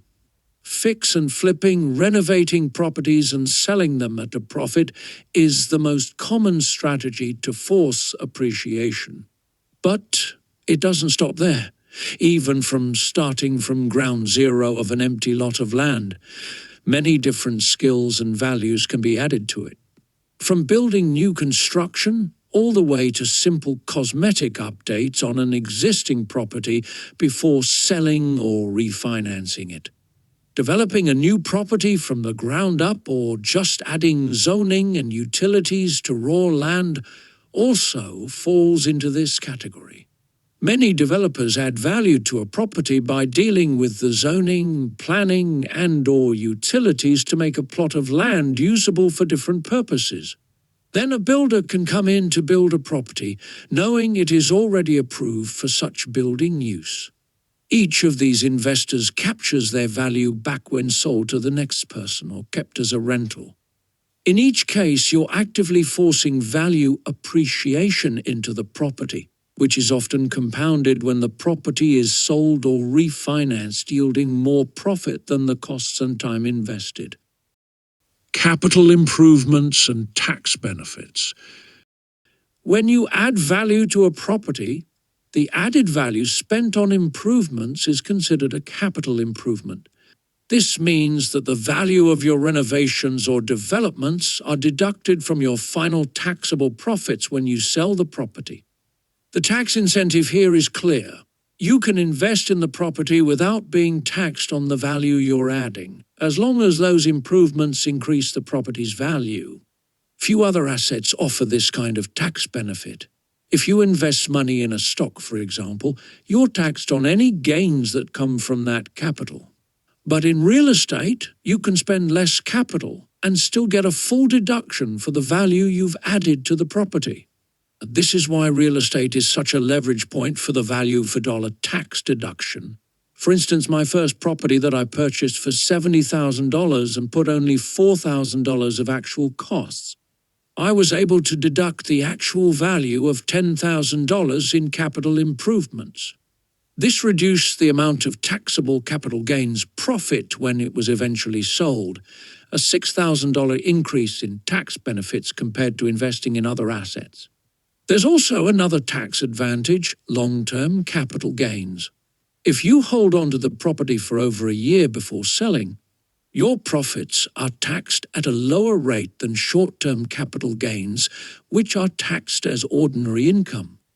The longer you hold on to the property, the better the tax treatment, making long-term investing much more tax-efficient than flipping properties in under a year. If a personal home is held for more than 2 years, you can avoid your capital gains tax altogether. The industry standard, the 70/30th rule. In the world of fix and flips and new builds, lenders often follow the 70/30th after repair value ARV rule. This means that after all repairs or improvements are made, the property should be worth 30% more than the hard costs of the project, leaving what seems to be a healthy profit margin. Yet it is important to note that the service companies may eat through your 30% profit margin. Like any financing fees, transfer fees, or transaction coordinator fees to get it resold. This 30% equity cushion ensures that both the investor and lender are protected if the market shifts before being able to resell it. Of course, as competition heats up, lenders may offer more flexible terms to encourage you to use their funds so their profits and job security lasts. If you're using your own funds or working with private investors, the costs to profit margins can be larger due to less fees eating through the 30%. In some cases, investors risk up to just a 5% profit margin on forced appreciation, given their long-term goal is to keep the property as a rental to regrow their 5% to 30% over the years before reselling. The smaller immediate profit margin is worth it because the property will continue building wealth through positive depreciation and appreciation over time, while keeping it as a rental to offset other taxable income. Skill sets required for forced appreciation. To force appreciation successfully, you'll need a unique set of skills heavily focused on planning and construction. Planning and zoning knowledge for developers, understanding local zoning laws and the permitting process is essential. You'll need to know how to navigate city planning departments to get approvals for things like subdivisions, utilities, and rezoning, while renovating requires less permits than developing or building. Construction management, whether you're flipping a house or developing a new property, knowing the construction process is crucial. If you're not hands-on yourself, you'll need to manage contractors to ensure the work is done on time and within budget. It is critical to have more knowledge than these service providers, given they will drive your costs up from just marketing value, also known as job security, without being held self-accountable to the work they are doing at any given time. All construction still falls under the homeowner's responsibility if something goes wrong. Financing and funding, you'll also need strong financing skills, particularly if you're using hard money loans or other forms of asset-based lending, like deeds of trust. Creative financing strategies like seller financing, credit card hacks, and joint venture JV deals can also help fund your projects without relying solely on traditional banks. All of these service providers will charge as much as possible for the amount of knowledge they have over you for raising capital. Raising your own capital allows you to set the terms of the financing without the marketing value costs associated with others trying to leverage their capital. Negotiation and communication. Fix and flips require you to work with many different stakeholders, contractors, buyers, realtors, and lenders. Strong communication and negotiation skills will ensure that you're getting the best deals and managing all these relationships effectively. Step-by-step strategy for fix and flipping wealth. Here's the general process for executing a fix and flip. 1. Find a property. Look for a property that fits your risk tolerance and capital requirements. Ideally, one where you can add value and use the 70/30th rule to leave enough equity for a healthy profit if using many service industries with your asset. 2. Negotiate and secure a purchase contract. Once you've identified a property, negotiate the purchase price and secure the contract. This is the most important step, considering this is where most of the negotiation of your hard costs are set. You make the most profit from your purchase price costs alone. All other costs are minutely flexible as this is. 3. Do your due diligence. Conduct inspections, market research, and planning to ensure the property has potential for value increase. There are many hidden costs that may not be found until later into the renovation process. 4. Secure funding. If using hard money or other short-term financing, work through the application and approval process, including any required inspections, or raise your own capital on your terms now that you have a property ready, commonly known as a syndication for a property. You can create your own fund to raise capital for multiple property uses too, to have this step complete before finding a property too. 5. Close on the property, finalize the purchase, and prepare to start improvements. 6. Force appreciation, begin renovations, developments, or capital improvements to boost the property's value. 7. Sell or refinance. Once the property's value has been increased, either sell it for a profit or refinance it to liquidate the new equity. If you used your own capital, you may also choose to hold on to the property to take advantage of the extra long-term appreciation, positive depreciation, and tax incentives. In our next book, we'll explore how home equity invoice agreements (HEIA) have streamlined and revolutionized this process, offering a more secure and equitable path to real estate wealth with fewer steps and costs. Passive appreciation and taxes. Lending in JV form, funds, coaches, mentors. Lending has also become a creative way to build real estate wealth, but only if structured correctly. Traditional banks and lenders, due to strict regulations, don't benefit from the 3 pillars of wealth appreciation, positive depreciation, and tax incentives. Instead, they are taxed at ordinary income rates, which leaves them without the wealth-building benefits that real estate offers. Just like right managers do not reap the wealth-building benefits as their investors do. However, if structured through joint venture JV agreements with private funds, Lenders can tap into the same wealth-building potential. By directly partnering with real estate investors, these capital providers can share in the wealth rather than just earning interest as a traditional bank would. These structures allow capital providers to benefit from the appreciation and tax incentives that real estate offers. Coaches and mentors, leveraging knowledge and capital. In recent years, some investors have scaled this lending model by creating coaching and mentor programs as their joint venture opportunity. These programs serve as marketing funnels that attract aspiring investors, screen them, and then use their capital to execute real estate strategies. While marketed as educational, many of these programs are simply a way for mentors to deploy their capital at a low risk, while being able to scale and build wealth off the students' labor. Some even use this as a capital-raising solution too, while collecting revenue from their teaching programs. In this setup, students often give up as much as 80% of the profits, keeping only a fraction of the value they've created by fixing and flipping properties under the guidance of their mentors. The education provided is often more about managing risk for the capital provider than actually teaching students how to build long-term wealth themselves independently.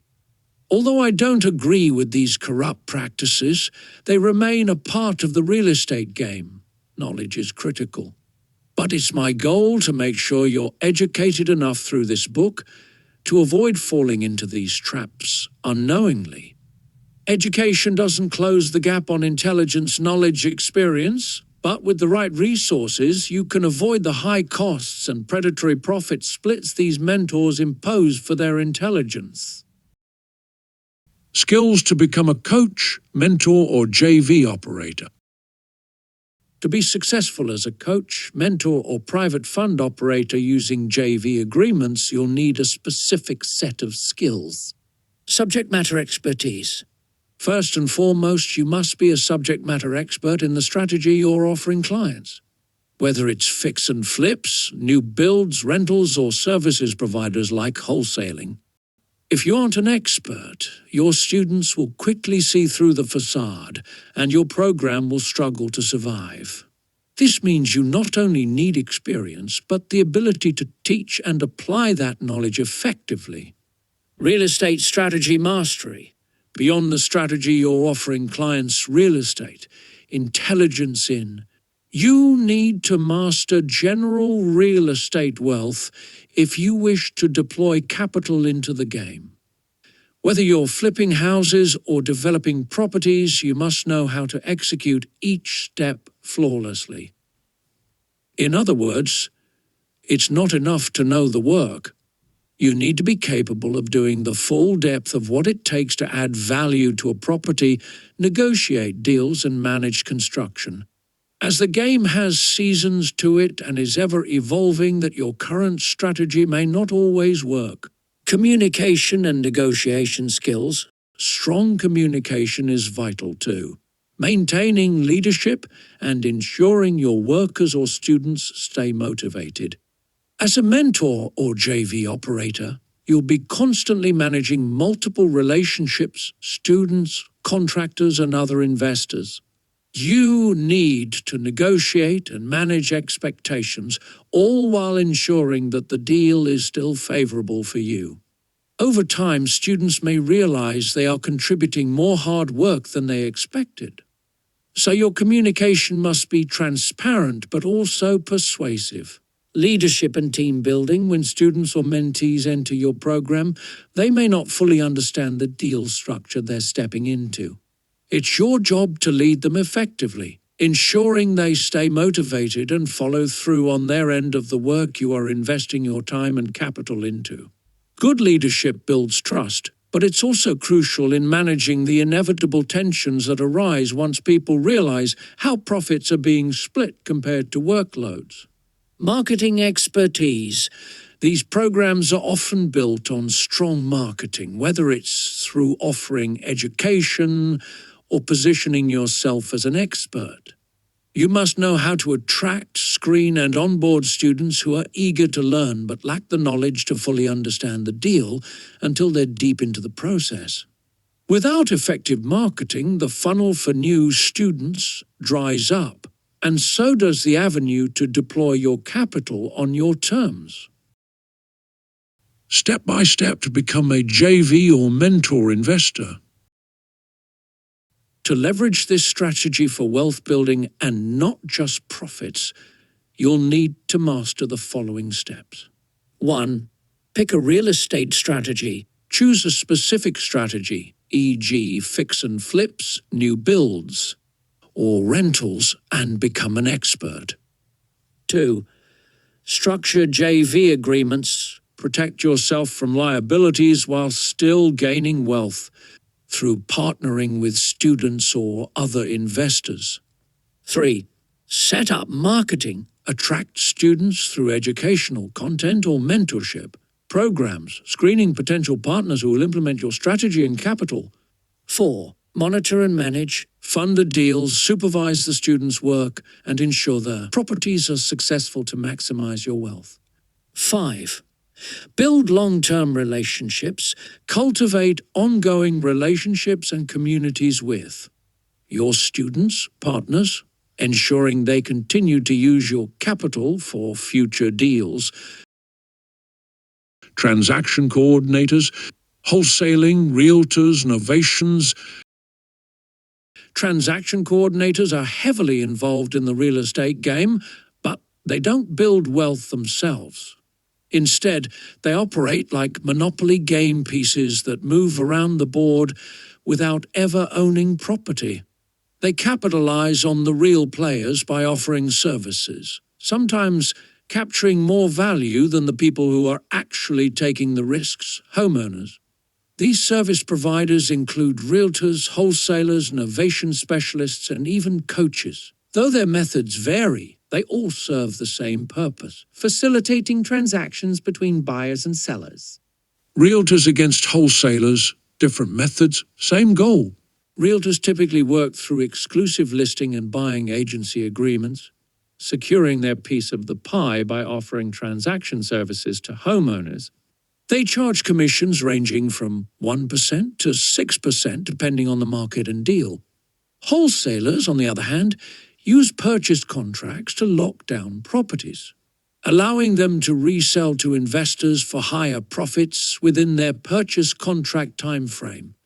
Wholesalers don't need to disclose how much they're profiting off the sale, which is why their margins are often far higher, regularly as much as 30 to 40%. While wholesalers market themselves as taking bigger risks by purchasing properties for cash, the reality is often much different. For example, a wholesaler might only put $500 down as a refundable deposit, minimizing their actual risk. In contrast, a realtor may spend that same amount just on professional photos for a listing with no refund on their costs. Realtors have way more costs and risks involved in transacting a property than a wholesaler does. Both industries offer services to homeowners, but each comes with its own level of transparency. Realtors must be upfront about their profits and the costs involved, while wholesalers can keep their profit margins hidden. Before 2024, there was a clear segregation between these two industries. Realtors dominated the on-market space, relying on the NAR's MLS multiple listing service, which had a 90% monopolized industry. Wholesalers, however, worked off-market, keeping their deals private. But with recent court cases exposing how the NAR structured its monopoly, more competitors are entering the MLS space, allowing properties to be sold on different platforms while breaking the NAR's MLS monopoly. The rise of predatory practices. In recent years, some states have started cracking down on predatory wholesaling strategies, although it's a tricky battle. Wholesalers use purchase contracts to secure properties, making it look like they already own the property, which provides them leverage to flip it for any profit they can hustle. This shift is leading to more transparency in both service industries. While the Home Equity Invoice Agreement, HEIA, seeks to make real estate transactions clearer and fairer by offering upfront transparency on profits to homeowners. Wholesalers and realtors are now incentivized to switch to HEIA structure and strategy because it allows them to build real wealth through equity up front rather than hiding their profits from homeowners. In a HEIA structure, both realtors and wholesalers can collect equity as part of their compensation, which is taxed as capital gains. A far better deal than the ordinary income tax rates they're used to. Skills needed to succeed as a transaction coordinator. If you want to succeed in the real estate game as a transaction coordinator, you'll need these key skills. 1. Property valuation. You must be able to accurately value a property both as is and after renovations. With all the software and tools available today, this skill has become much easier to acquire, but it's still essential. Your ability to understand the market value and potential appreciation of a property is key to making successful deals. 2. Communication skills. You must be able to communicate with homeowners, buyers, and other investors. Often, buyers and sellers have different communication styles and expectations, and your job is to bridge that gap. Being able to adapt your style to suit both parties can make or break a deal. 3. Marketing skills. Marketing is an essential part of the job. Whether you're marketing a property to potential buyers or your services to homeowners, understanding the market and how to position your services is critical. This includes everything from creating compelling listings to building a buyer's list for wholesalers. Industrialized transaction models. One of the issues within the transaction industry is the way it has become industrialized. Splitting the different skills required into specialized roles, each additional role charging a fee. For example, realtors have split their services into listing agents and buying agents, with each agent earning a commission. Wholesalers often separate their services into an acquisition manager who secures properties and a novation coordinator who finds buyers. This setup not only increases costs for the homeowner, but also creates a system of justification for raising fees. The result? Homeowners end up paying for these extra services without fully understanding why. Realtors, in particular, have built a culture where using both a listing and buying agent is standard practice, even though it often inflates the cost to sell a home. Recent court cases are beginning to challenge this system, and the industry is facing increasing pressure to be more transparent about what each agent is truly offering value-wise to the homeowner. Step by step to coordinate a transaction. Here's a simple breakdown of the process for coordinating a real estate transaction. 1. Find a homeowner ready to sell, whether the property is going on market through an MLS or off-market to an investor. The first step is securing the deal. If you plan to list on the NAR MLS, you'll need a realtor license. But remember, this is not a state-required license for selling real estate. Many laws that realtors claim to follow are actually just NAR rules, not government laws. Always consult an attorney to verify the legalities of what is a law or not. If you're wholesaling to investors, create a buyer's list of investors who are ready to purchase immediately based on their strategies and risk tolerance, so you know what properties to find. Along with creating a system to generate leads on distressed properties needing to be sold off market. 2. Run the numbers. Make sure to find the home's value and if the homeowner has enough equity in it for you to sell it and still make a profit. If no equity is available, look into helping the homeowner increase its value to be able to sell it for a profit. 3. Secure the investment. gain the homeowner's trust and secure your investment. Realtors use listing agreements to secure their agency role, while wholesalers use purchase contracts to lock down the rights to resell the property. 4. Market the property. Whether on the MLS or to a list of investor buyers, market the property to find a buyer who is ready to purchase. 5.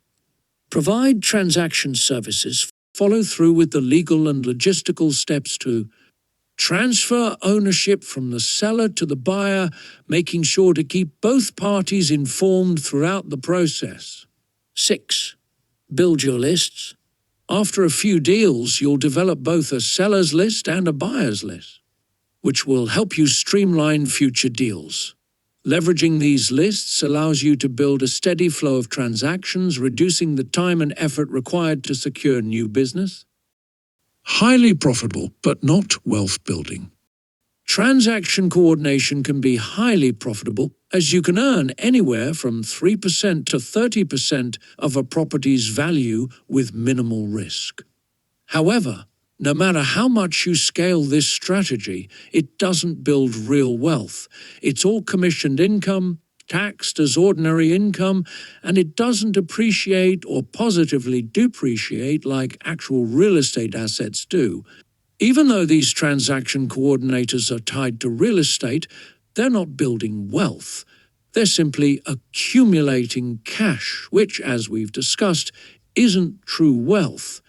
Cash depreciates over time and doesn't last unless it's invested in real wealth-building assets. After collecting your cash, you will need to find an asset to deploy it into before it starts negatively depreciating. By understanding the real role of transaction coordinators in the real estate game, you can make better decisions about whether to use their services. Or better yet, become one yourself.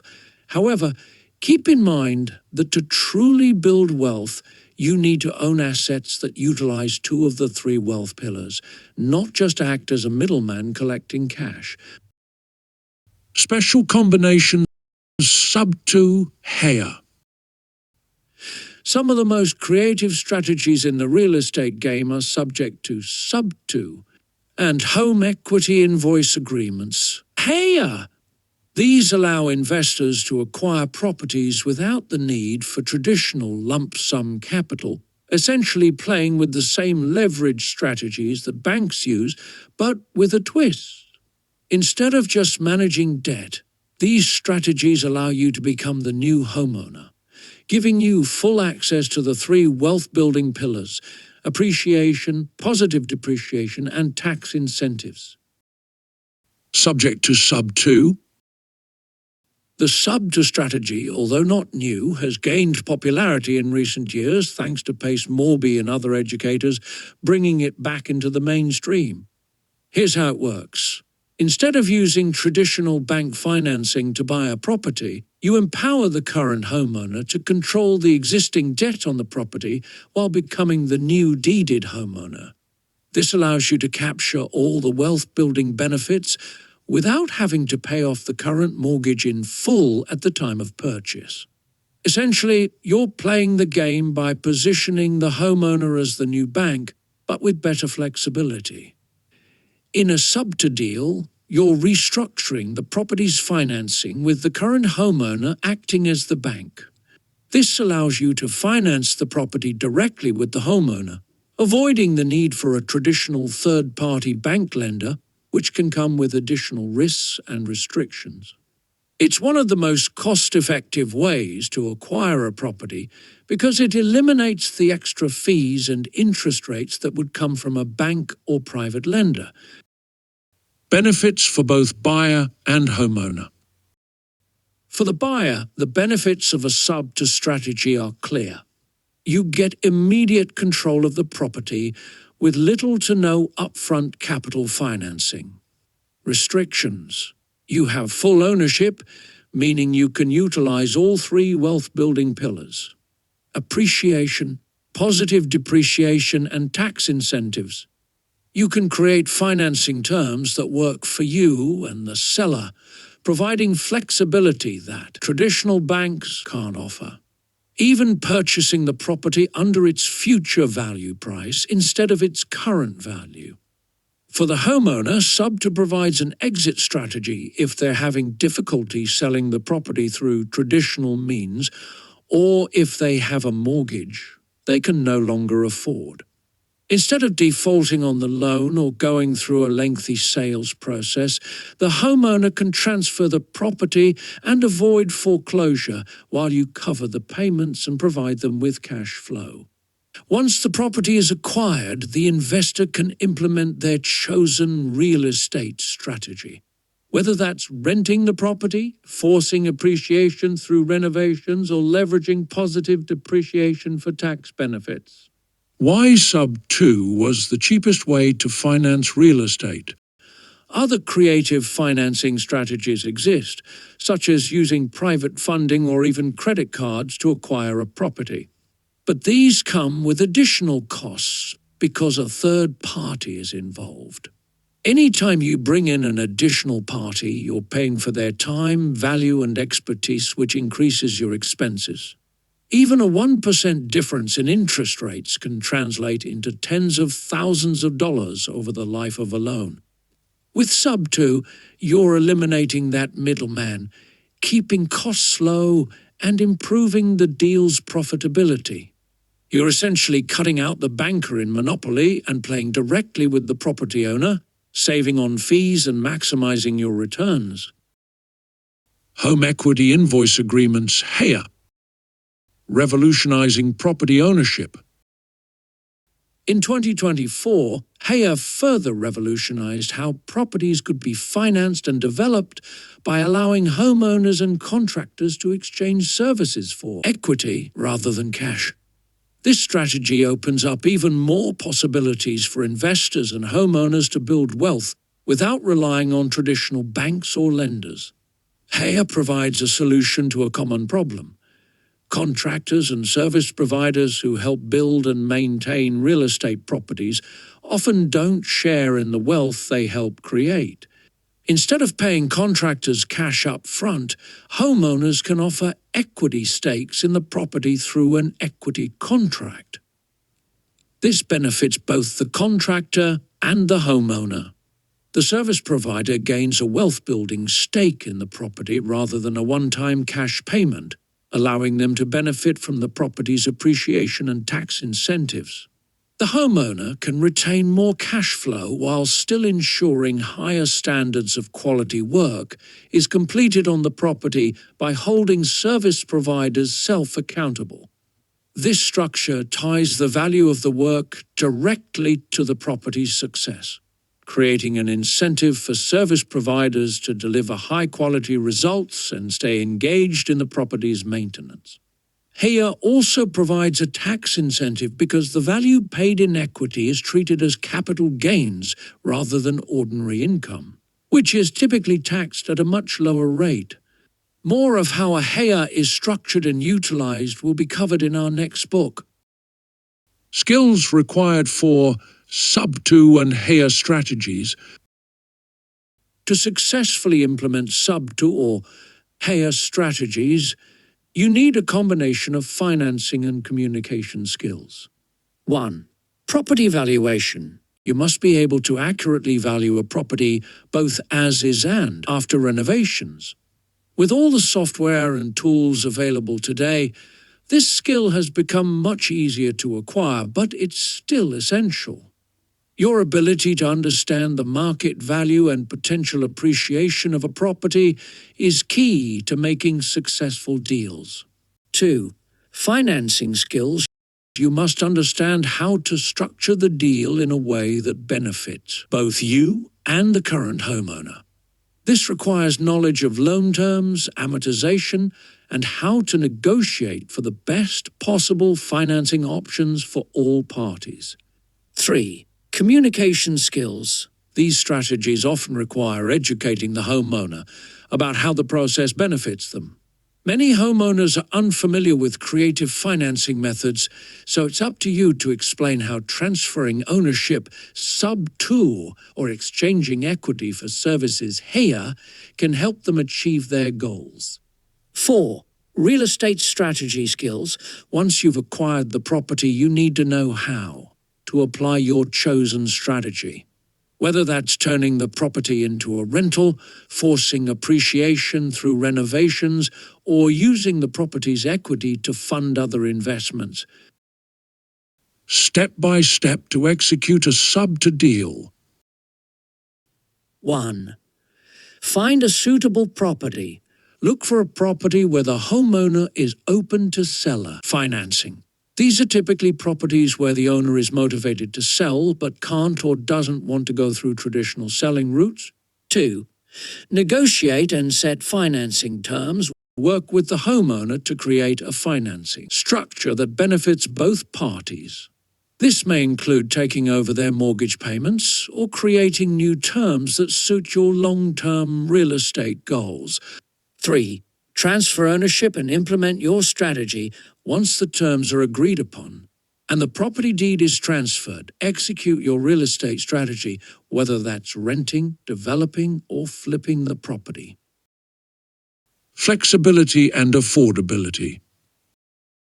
Both Sub2 and Haya offer incredibly flexible and affordable ways to acquire real estate wealth without relying on traditional financing.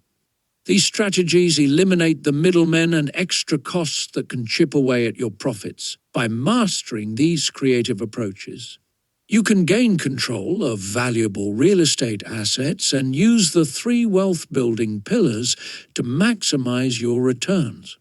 In the next sections, we'll dive deeper into the processes and skills required to implement all wealth-building strategies, as well as explore other innovative ways to build real estate wealth in the next book.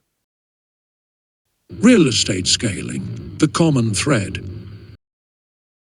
No matter which real estate strategy you choose to employ, every single one requires at least 2 parties working together. In the real estate game, communication skills are essential. The better you can negotiate with others, the easier it is to play the game fairly and achieve success for everyone involved. This is the original intent behind the game of Monopoly, not to monopolize the board and crush others, but to work together, ensuring all players have a fair shot at continuing to play the game forever. Teamwork makes the dream work, allowing everyone to make it around the board, keep playing, and ultimately survive in the game. However, in real estate, this concept of teamwork has sometimes gone too far, creating excessive reliance on others. This has led some to justify taking extra profit from homeowners, diluting the spirit of the game for everyone to build wealth. Leverage, the key to amplifying wealth. Across every strategy and industry, applying leverage is one of the fastest ways to amplify wealth-building efforts. Leverage in real estate isn't just about financial leverage using debt to grow wealth. It's about leveraging multiple wealth-building pillars at once, such as appreciation, positive depreciation, and tax incentives to maximize the value of each property. It's also about using your skills and strategies to cut unnecessary costs, allowing you to build wealth faster. The more leverage you apply, whether by using multiple pillars or by avoiding inflated service costs, the more efficient your wealth-building process becomes. Whether you're a seasoned investor or just starting out, keep in mind the fundamentals in achieving success. As Tony Robbins says, change your story, change your state, and then change your strategy. Strategies will come and go, and rarely do they play out exactly as planned. But if you stay in a positive state of mind and remain flexible, you'll be able to pivot when needed. Adjusting your story and strategy to take advantage of opportunities you never thought possible. Blowing the whistle on industry costs. One of the most important lessons of this book is to recognize how the real estate industry sometimes overcomplicates things by adding unnecessary team players who increase costs without adding real value. By understanding the game more clearly, you'll see how many players involved in a real estate asset are just there to take a slice from homeowners. By exposing the way the game really works, homeowners can stop paying for unnecessary services and instead focus on the team players who actually add value. It's time to rethink the game and trim the excess, cutting out service providers who inflate costs without sharing the responsibility or risk that true wealth building requires. Breaking through the negative marketing practices and stories to take control of your own story and path in the game. The pitfall of too much teamwork. For example, in the realtor industry, the service model has been split into smaller roles, such as listing agents and buying agents. Some realtors go as far as adding admin teams, increasing costs for homeowners. This added complexity doesn't always provide more value. Instead, it just crowds the field and forces homeowners to pay multiple salaries for services they may need.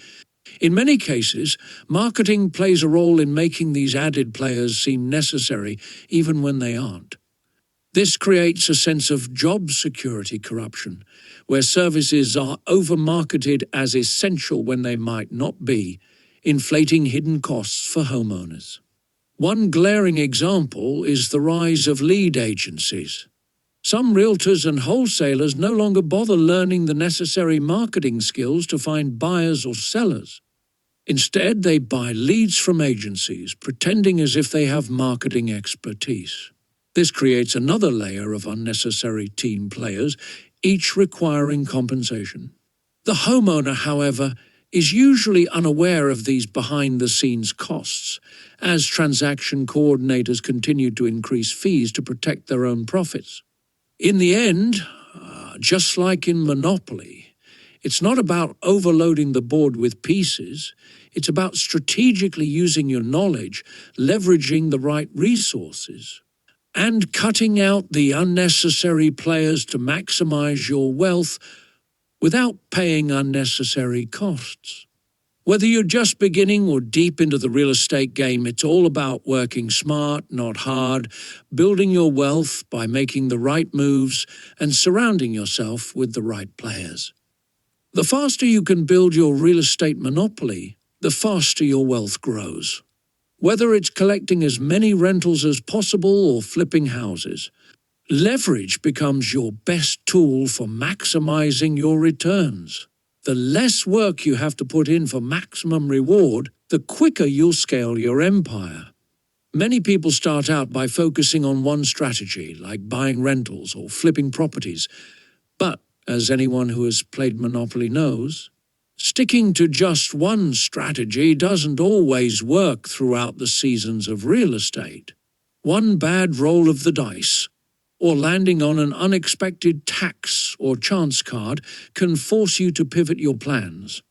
This is why building your wealth as quickly as possible is essential. All it takes is one bad lawsuit, an economic downturn, or even personal circumstances to crumble an empire. We won't go into protecting your wealth in this book, but we'll focus on how to build it as quickly as possible. Traditional scaling methods. The traditional method of scaling in real estate is simple. Repeat your strategy as much as possible. As you practice and refine your chosen strategy, whether that's rentals, flips, or development, you will naturally build your skill sets. Over time, this allows you to branch out into different real estate strategies, using various wealth-building pillars to diversify your income. The limit to this scaling strategy is capital constraints. However, many investors rely on other teams in the industry, such as realtors, contractors, and property managers to handle the workload. While this can save time, it comes at a cost. The more players and processes you involve, the more you have to share your profits. And as homeowners become more educated in the market, you'll need to be mindful of how much you're paying to third parties. In 2024, education is easier than ever to access, thanks to the internet and AI breaking down barriers of secrecy. But remember, Intelligence still requires implementation and practice, two things that even AI can't replace. Before 2024, the most scalable model in real estate was being a coach or mentor. Not only did this model make scaling easy, but it also secured upfront cash flow without requiring long-term performance to solve capital constraints when scaling. The key was in maintaining a reputation, also known as social proof, to keep attracting new students and capital, often using student success stories to promote future programs. This strategy helped coaches redeploy funds into new ventures, avoiding the effects of cash depreciation from inflation. In 2024, even life insurance policies couldn't keep pace with the depreciation of cash. That's why high interest rates and profit-sharing models have become essential to keeping debt investments ahead of inflation while scaling. Scaling riches against scaling wealth. Those who don't understand the difference between riches and wealth are destined to lose the game, no matter how much they scale their riches. The moment they stop working, something that eventually happens to everyone, the depreciation of their cash becomes obvious. Unlike wealth, which appreciates over time, riches, cash liquidity, will start to lose value the second you stop putting in work.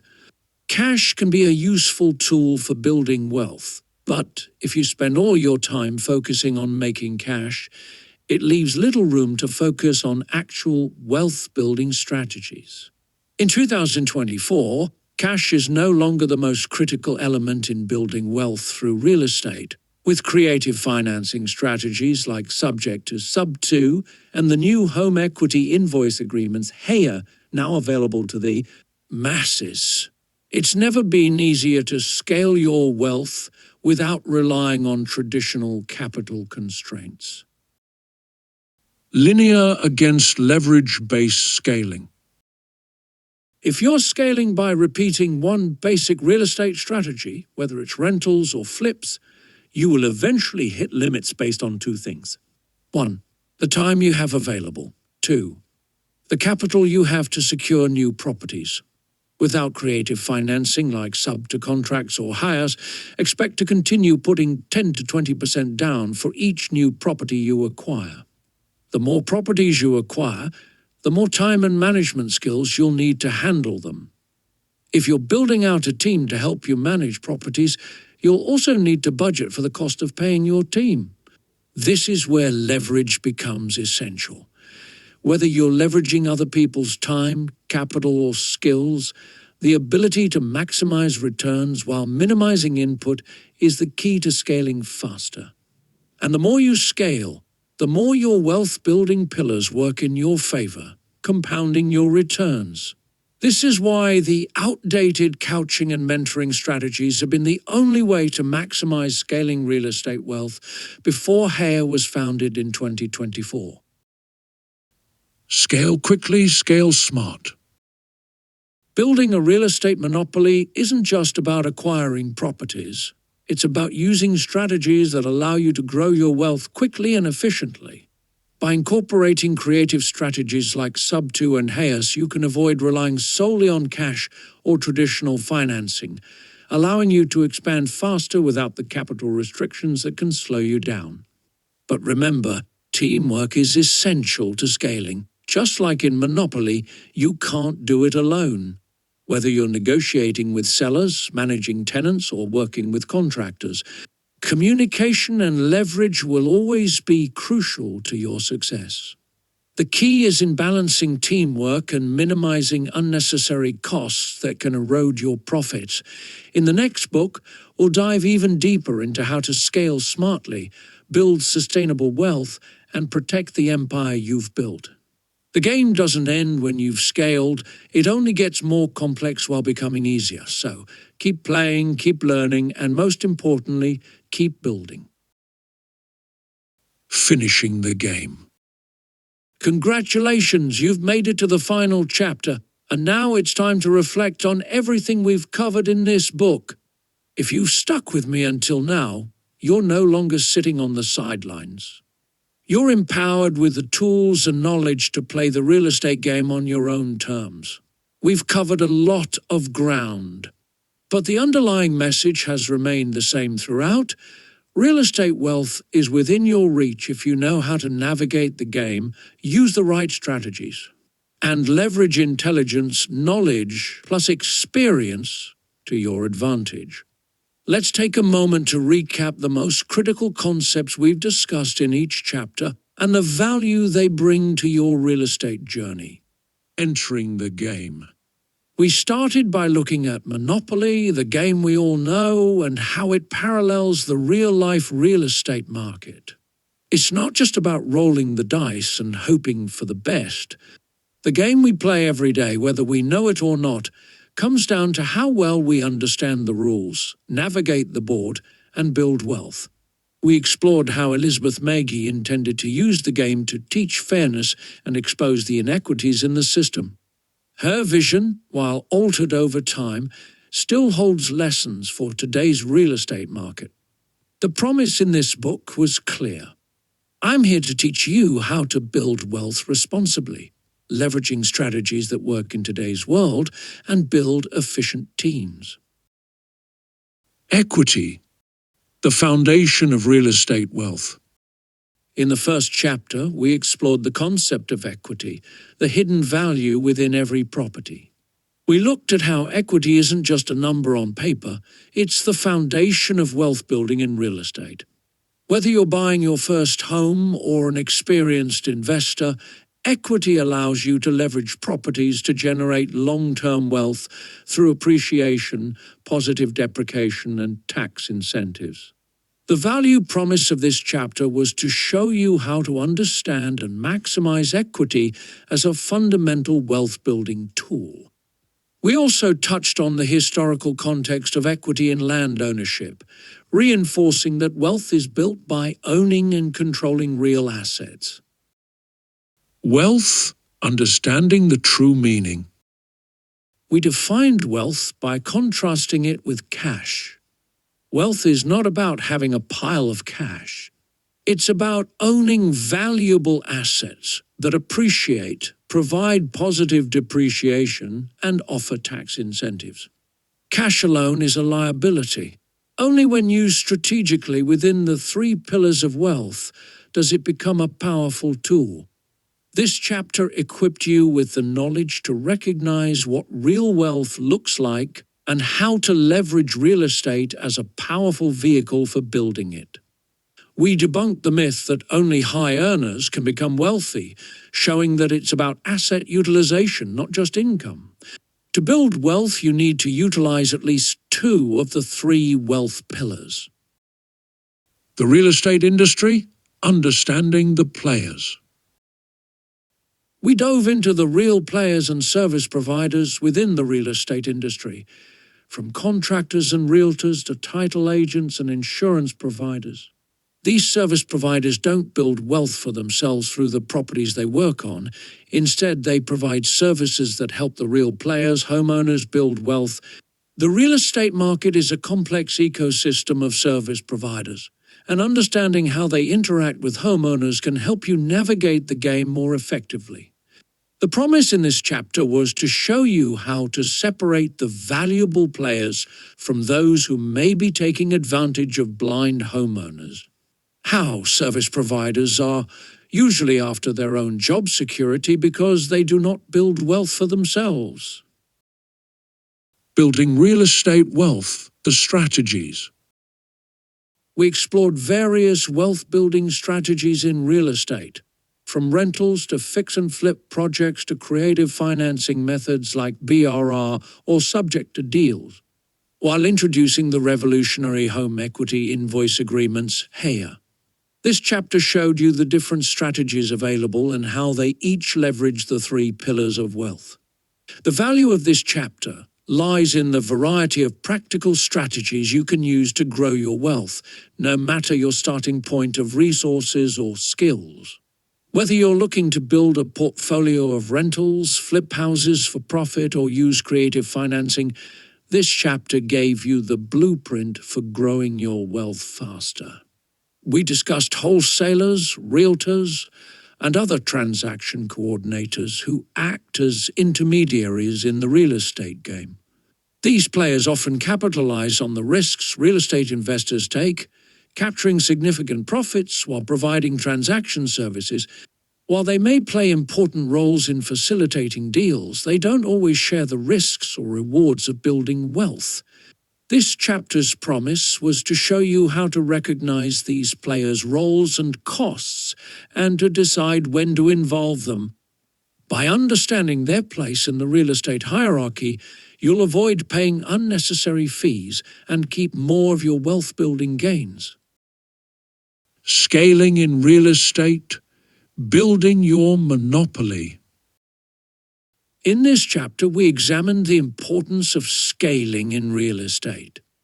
Whether you're accumulating rentals or flipping properties, scaling is about building momentum and using leverage to increase your returns. We also talked about the pitfalls of chasing riches cash without building sustainable wealth assets. We showed you how leveraging the right resources can empower you. Whether it's financing, teams, or time management, can allow you to scale faster to build your real estate empire. The faster you scale, the faster you build wealth. But it's not just about speed, it's about strategy and resilience. Bringing it all together. The power is now in your hands. Now that you've read through the book, you have the knowledge and tools to play the real estate game in a way that works for you. Whether you're an experienced investor looking to scale faster, or someone just stepping into the game of real estate, you've learned how to apply strategic thinking and teamwork to build wealth responsibly. You've also seen how unnecessary service providers and inflated fees can drain your wealth. But now you're equipped to cut through the noise and focus on what matters most. Building wealth through real estate, not just chasing cash. Your next step, keep playing the game. The game doesn't end here. It's just the beginning. The strategies and insights you've gained are meant to be implemented, refined, and applied. Real estate is an ever-evolving field. And while the rules of the game might change, the core principles of building wealth stay the same: appreciation, positive depreciation, and tax incentives. With the new home equity invoice agreements, HEA, disrupting the market, the game is becoming even more accessible for homeowners, investors, and service providers alike. You now have the chance to play smarter, leverage new tools, and scale faster. So, what's your next move? Will you start building your real estate wealth by investing in rentals, flipping properties, or using creative financing to grow your empire? The choice is yours. The key is to keep learning, keep improving, and most importantly, keep playing. You're not just playing Monopoly, you're creating your own rules and becoming a real player in the real estate game. Now it's time to make your moves and win. The objective of the game is to build enough wealth so you can really retire. Real financial freedom. P.S. Passing go, your birthdays will only make you a service provider to the game, never to retire from the game until your last circle around the board. Afterword. This book is part of the Wealth Tradie series, a comprehensive guide to real estate wealth building designed for everyone. From those just stepping onto the game board to seasoned players looking to refine their strategies.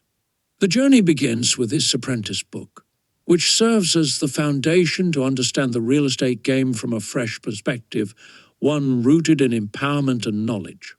By reading this book, you've gained valuable insights into the strategies, players, and systems that operate within the real estate landscape. You are no longer a passive participant. You are now equipped to make more informed decisions, to leverage your position, and to navigate the intricate structures of wealth building that so many have misunderstood or overlooked. This knowledge is your tool to maximize every opportunity. I encourage you to share this apprentice book with the people who matter to you. Spread this knowledge far and wide so that the people in your circle, friends, family, and colleagues can also be empowered. Real estate is not an isolated game. We're all connected by the land we live on, the properties we buy, sell, and rent. The more informed players on the board, the better the game will be for everyone. Even if you're not playing the same strategy, working together as knowledgeable players only makes the path to wealth clearer and more attainable for all. And this is just the beginning. In the next Pro Book, we will dive deeper into advanced strategies that go beyond traditional approaches. We will explore the revolutionary Home Equity Invoice Agreement HEA, a groundbreaking tool that can reshape how you build wealth in real estate. Whether you choose to integrate it with familiar strategies, such as rental income, fix and flips, or appreciation, or use it as a standalone method, the HEA will allow you to accelerate your wealth-building journey in ways that were once unimaginable. This Pro Book will break down how HEA works, who can benefit the most from it, and how to implement it within your current wealth-building plan. It is not just another chapter in the game, it's a new play entirely. You'll learn how to seize control of your property's equity, reduce unnecessary financial drains, and secure lasting wealth without relying on outdated structures. By mastering both the apprentice and pro levels, you'll be fully equipped to not only play the game, but also to win it and win it big. The Wealth Tradie series is more than a collection of books. It's a system designed to help you master the art and science of real estate, to work with the game, and ultimately, to transform your financial future. Thank you for reading. Now, let's get out there and start building wealth together.